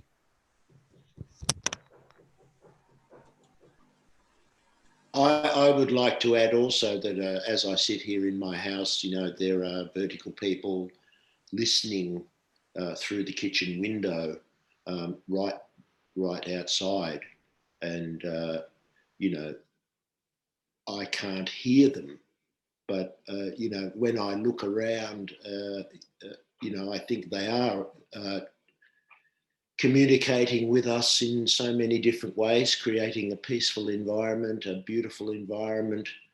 And the birds where I live come regularly to my garden, and I go out and they chirp and warble and communicate very clearly that their happiness about what's going on.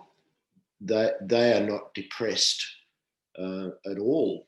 So I think they are probably sharing far more with us without us understanding their language necessarily, but they are communicating. It's obvious to me anyway, they're communicating the happiness and the positivity beyond, you know, certain issues. They don't have those issues. And, we may not be able to understand.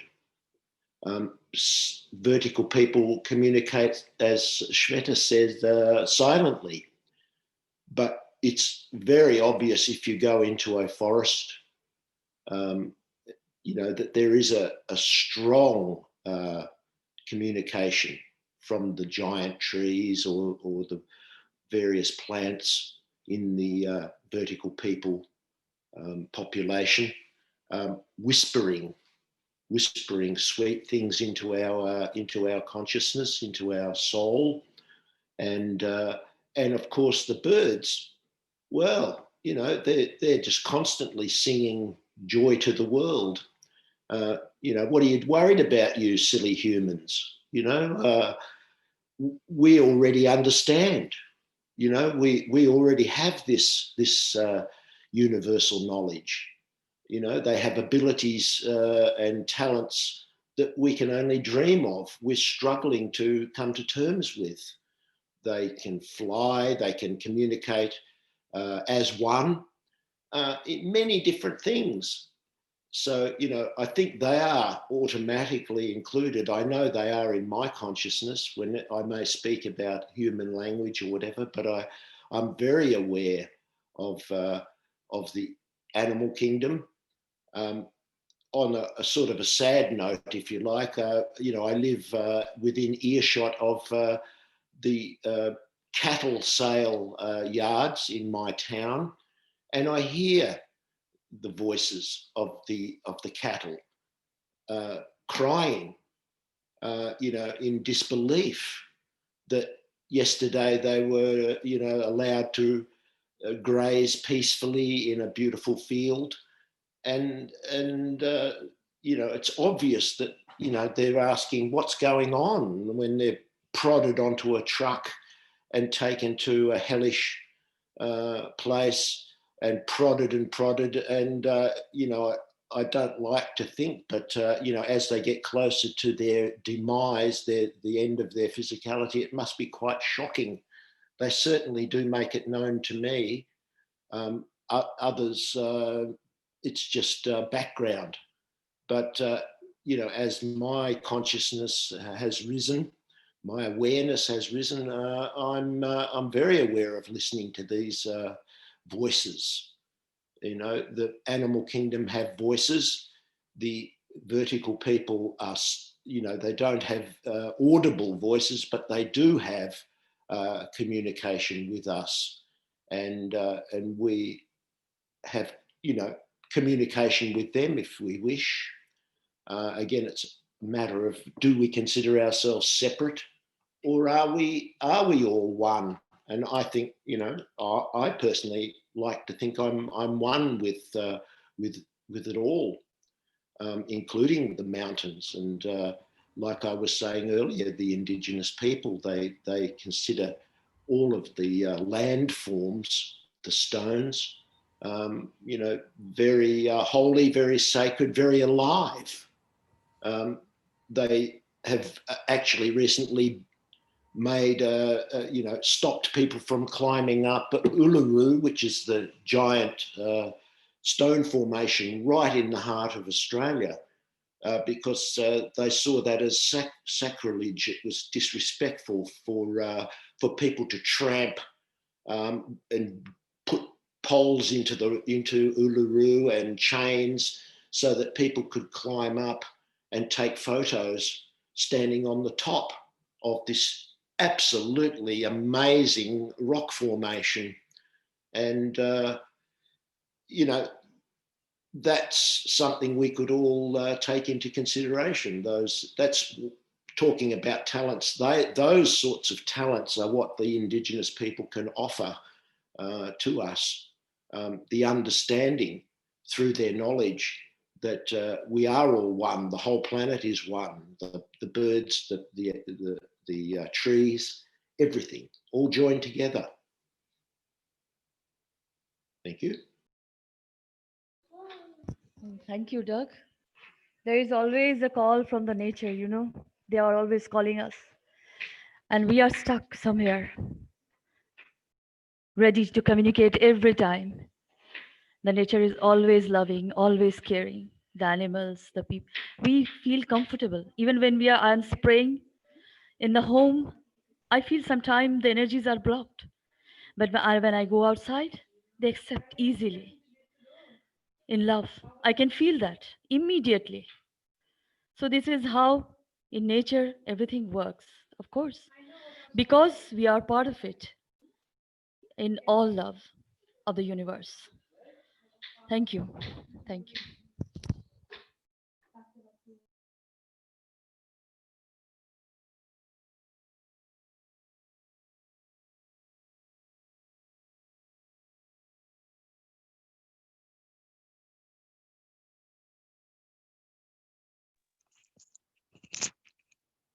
Hello, everybody. It's Dean again here. So when we interact with a plant, when a gardener talks to his plants, the cellular structure, so a thought and an intention of love towards that plant makes that plant elevate, makes that plant sing, it shows its beauty back to the person who's asking for that beauty to be shown. And it's the same across the animal kingdom, humankind. It's across the planet.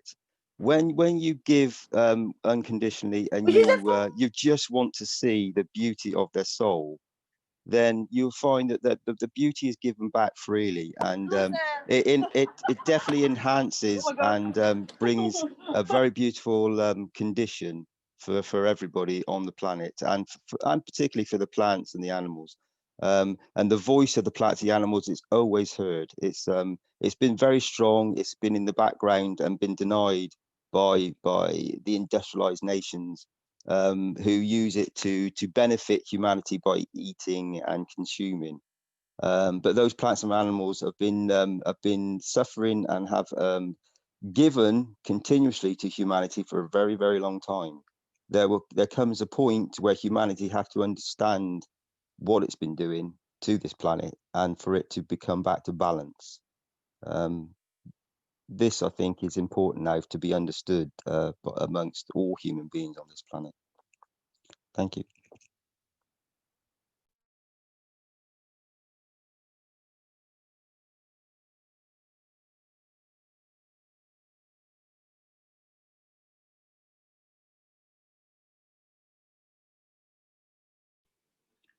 When I look at an octopus or a squid or a cuttlefish, I don't see just another animal.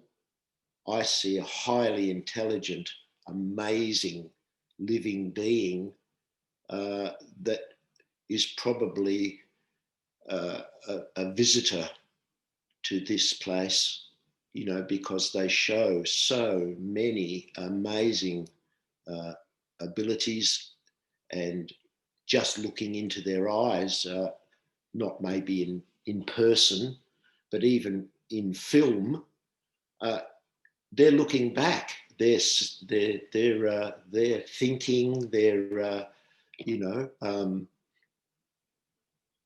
offering themselves, showing different powers that they have, and you know, I can't understand why people see that. They pull those creatures, those living beings, out of the water and suffocate them, you know, and then cut them up.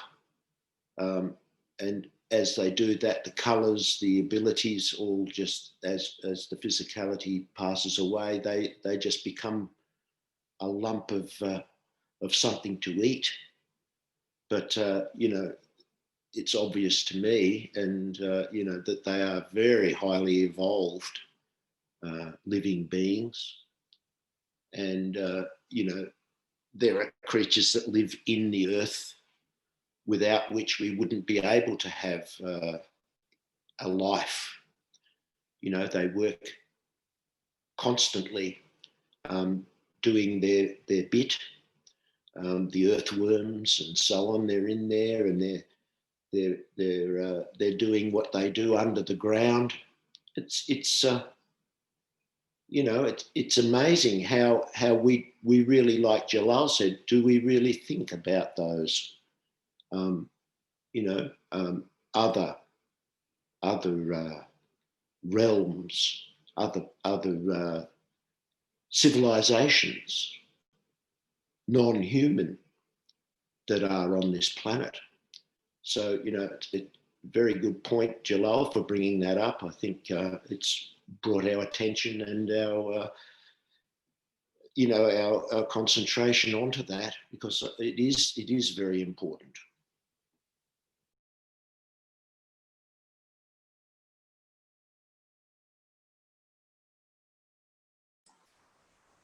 I think they are already a free giver, so we need, and I think you will have their support so easily, and it will strengthen all what you are doing, you know. If just accept what they are giving.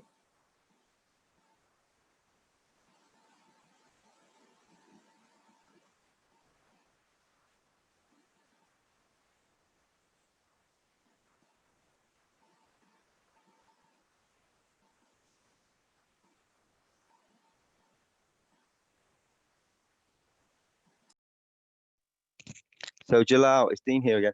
It's energy transfer. So when you give your energy to another being, they can accept it or not. It's like a magnet, repel or repulsion, or attraction.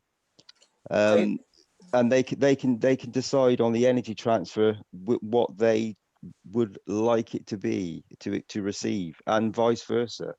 So it's all about energy transfers back and forward between entities. Is this the case, Jalal? You know, Dean, I think we are the issue here. If we accept these gifts in the level of the soul, I think not giving and receiving,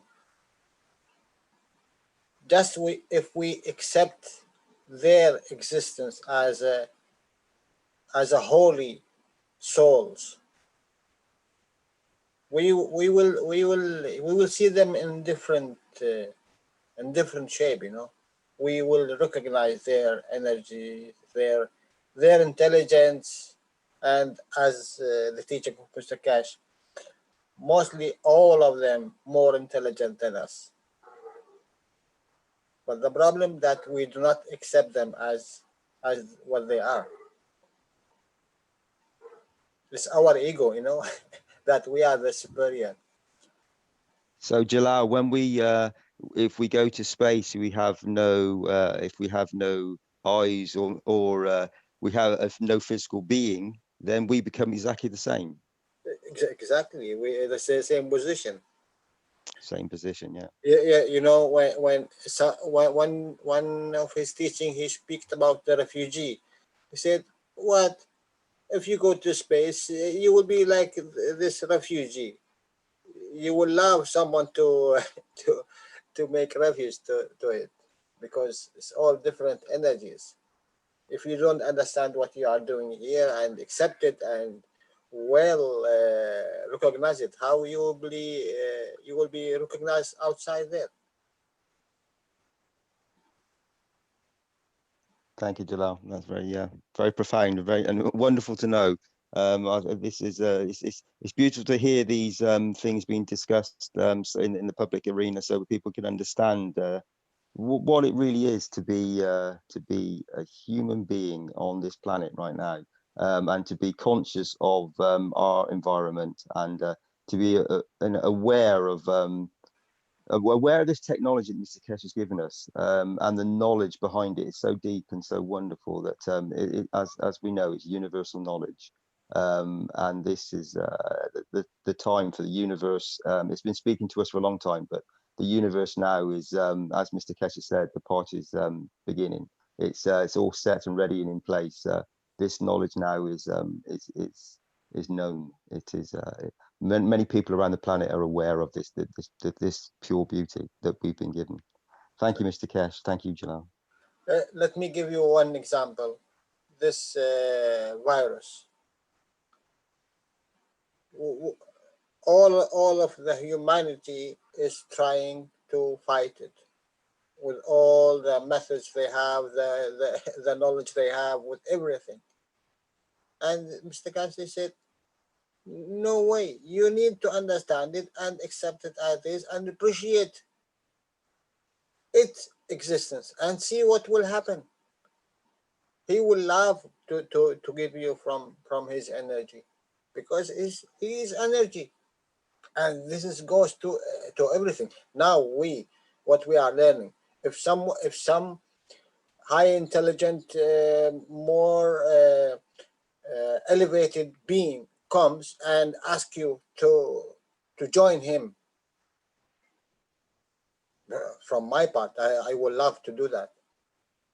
But if he asked me, it's the same thing happened with every creature. If you ask him to give from his energy to you, that you elevate yourself and him, he will be appreciated, and he will call all his family to come to you. It is really fantastic, this teaching. What Mr. Keshe teach. Open our eyes for a lot of things. We are fighting all the time, and we do not need that. Just accept, that's all. Thank you, Dean. Thank you for your word.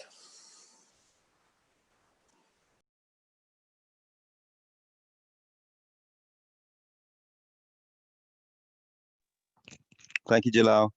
I think you've just explained much of creation for many people that are listening, and it was wonderful to hear that from you. It's been, as you said, it's been an exceptional teaching today, and it's opened up the whole arena of this planet, hopefully, for many people to understand the position that we're in, that we've taken, and the position that Mr. Keshe has guided us to, so that we can reach our full maturity of knowledge and understanding of our trueness, of our oneness. Thank you very much, Universal Council.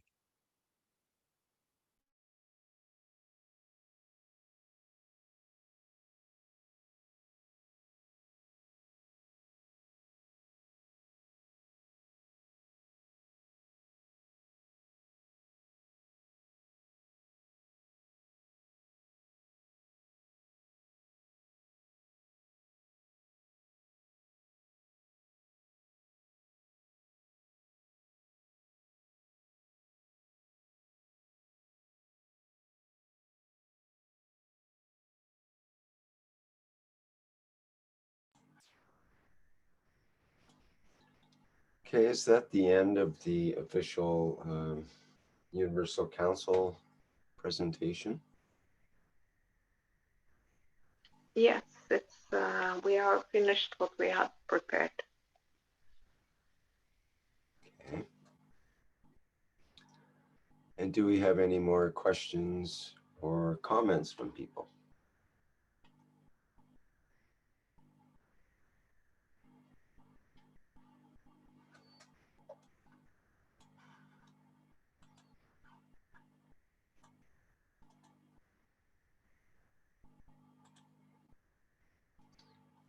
Okay, well, perhaps I would suggest that maybe we've reached the end of our session here.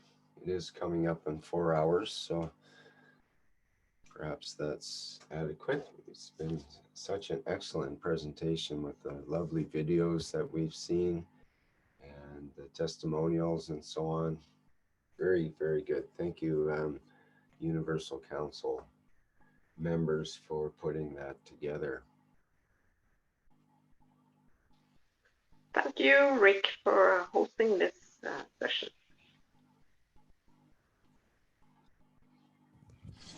And if I could Could I add something?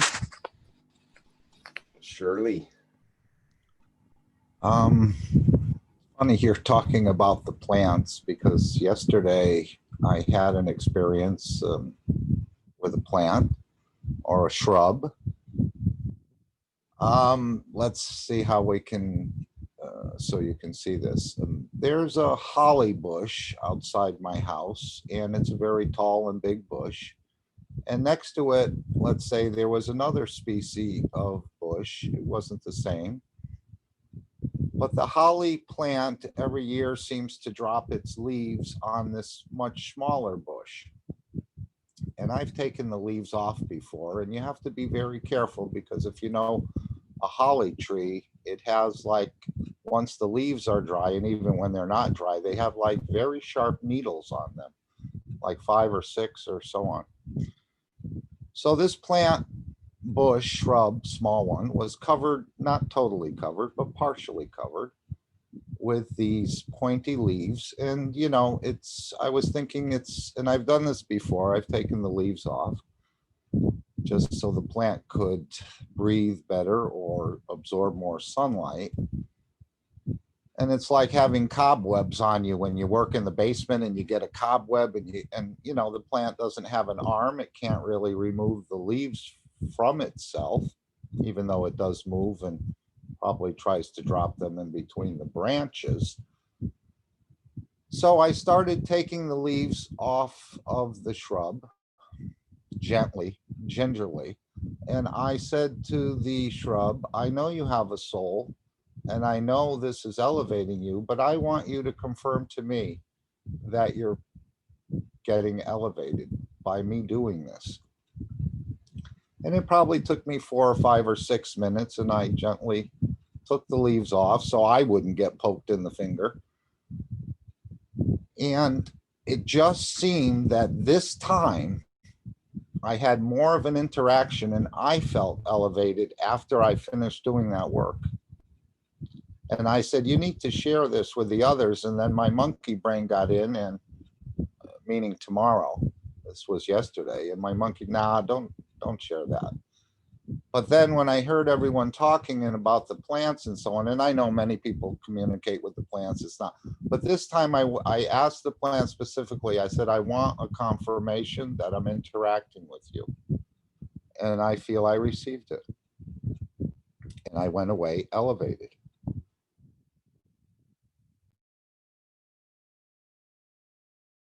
And that's the end of the story.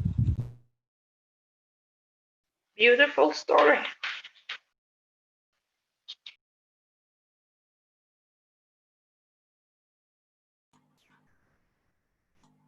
Okay, thank you, Mark. And Mark and Dean have been our hosts today, helping in the background. Thank you very much.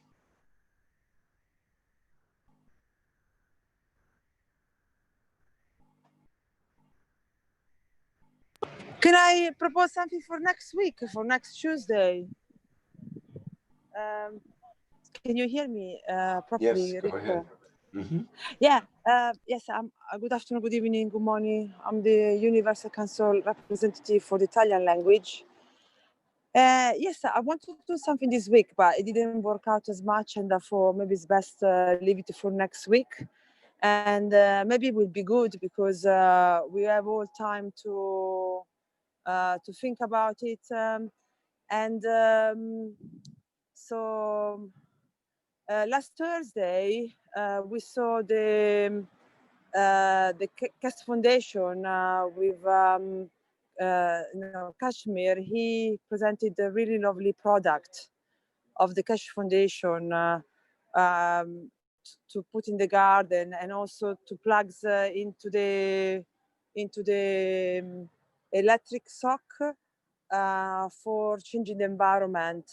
And after that, I start to work for the first time, because in England, I'm living in London. For the first time in England, you know, you can go back to work. I'm a physical therapist, so, and I work in a school. So for the first time, I went back to school, and it's like a private courses. So we run it during weekends at in a college, and I thought it would be really perfect. The new technology the Keshe Foundation has proposed to use for public places. So, for example, I teach to many students, and we use the rule and regulation of our governments. But somehow I think they're not enough, in the sense that you know, wearing a mask, I don't think really address the problems. And with the plasma technology, you have a perfect solution to any problem that is now. Can be G5, can be virus, can be environmental, you know, pollution. So the plasma technology fit, as you know, fit very well with all these things as solution to those problems.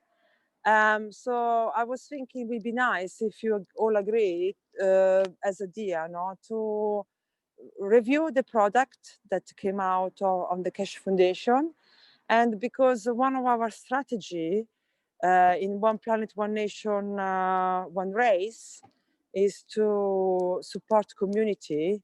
And now the government, for example, in England, is not in lockdown. People can go back to work.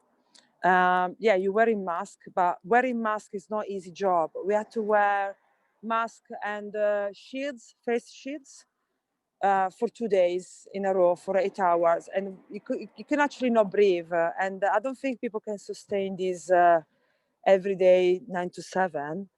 And I thought what the Keshe Foundation proposed last Thursday was perfect. The plugs where you plug into the wall and you change the environment, because we know that the body reacts to the environment. So if you change the environment, then the body can regenerate it.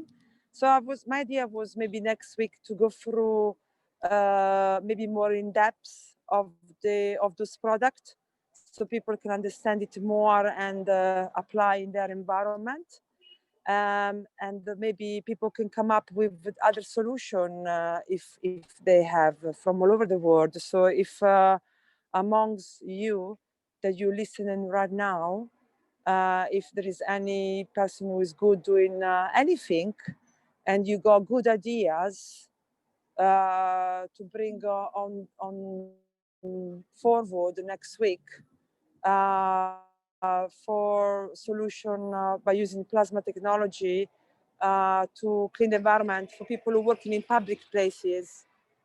Because at the moment it's very difficult if you're working, for example, in my business, to wear a mask and a shield. You cannot breathe literally, so it's not possible. You cannot sustain this for a long time. So I was just proposing this maybe next week to have a part of the One Race, One Nation, One Planet, have maybe a part where we can discuss this and see if any of you can come with, you know, some ideas. You know, we can work together and to see, and maybe to review the product of the Keshe SSI, so to understand them, so we can use them properly. What do you think? Sounds a good idea? Hi, Stefania, it's Dean here. Yeah, I think that's a really good idea. Sorry, I think it's a beautiful idea, and you most definitely we should bring this forward. And what you've just said there would be wonderful for everybody to see the products and to be able to experience you and Krasmir actually talking through the products, so we can, as you said, have a conversation that could enhance and maybe show people what, you know, the beauty of what they can actually do for everybody. Sorry, let you go now. Yes, because what I noticed last week, I worked with 14 students, and 10 out of 14 had bruises all over the body. So to me, that was not normal. I never see so many bruises in so many people at one time. So could be the virus, could be the Wi-Fi, I don't know, but there's something that it's not quite right. I never saw so many bruises in so many people in, you know, it's not normal. And I was talking with my colleague, who she's, you know, acupuncturist. And I said to her, why do you think is normal? Because literally there was one girl, she had all the legs with black bruises and arms. And you know, so she was the worst one. And then you had many others with bruises in the arm, bruises in the legs, and it just, I never saw this before. I've been teaching this school for 15 years. I never saw this ever. And this is the first time after the lockdown that we're allowed to teach. So I was debating if going to school or not. And then I thought, you know what, I'm gonna plasmatize the room. So I brought a diffuser. I went there, you know, half an hour before the starting of the classes. And I brought a diffuser, so to have diffuser in the room. And then I spray with the guns, all the couches, all the towers and everything. We applied all the rule and regulation of the government, so we kept distance and all these things. But then I thought the product of last week was just perfect. If you just can plug it, if you can plug these things in the wall, and they can change environment, maybe it's more practical for someone who is not familiar with the ganses. No, that is much more practical.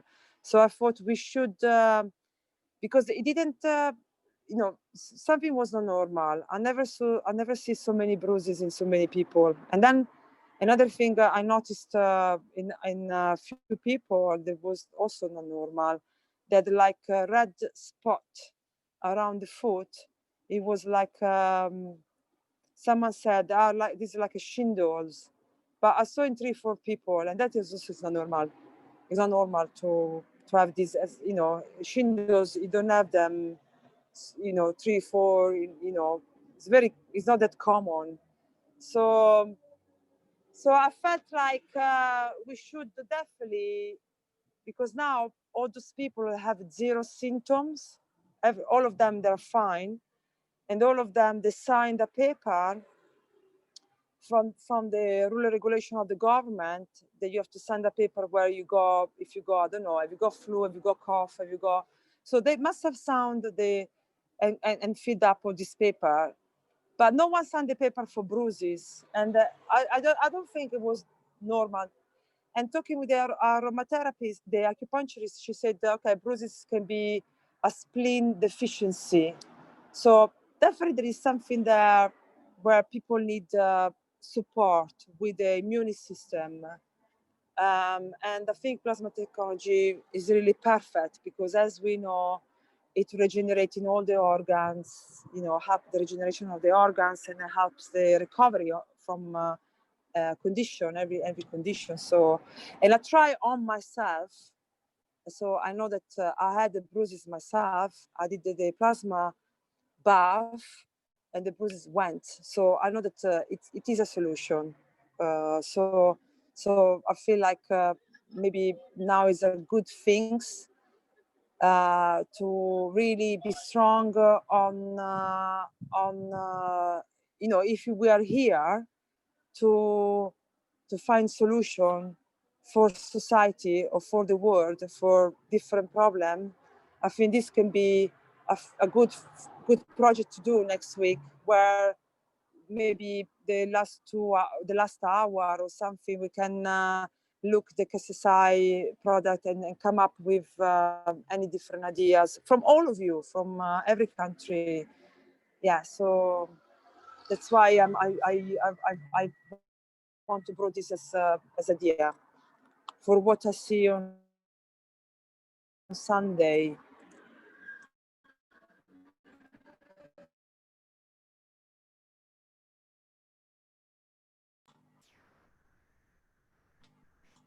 Okay, sounds good. You can prepare that for next week then. I don't know if you hear me properly or not.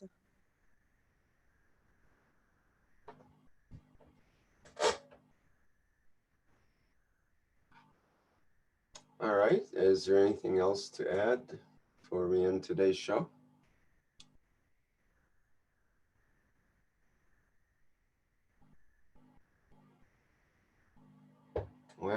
Okay, thank you everybody for attending the 131st One Nation, One Planet, One Race for World Peace for Tuesday, August 18th, 2020. And of course, we'll be back next week, August 25th, at the same time for the 132nd One Nation, One Planet, One Race for World Peace. And we have tomorrow the Keshe Plasma Reactor group for those experimenters and people who would like to discuss some of the ideas of the plasma technology in a practical way. In the Keshe Plasma Reactor group for Wednesday, starting at 7 a.m. Central European Time. And that's with the same channels as far as the live stream and so on. Okay, I think that's it for now. Of course, we have the Knowledge Seekers Workshop coming up on Thursday at 9 a.m. Central European Time. And I think that's it for announcements for now. Thank you, everyone. See you next time around.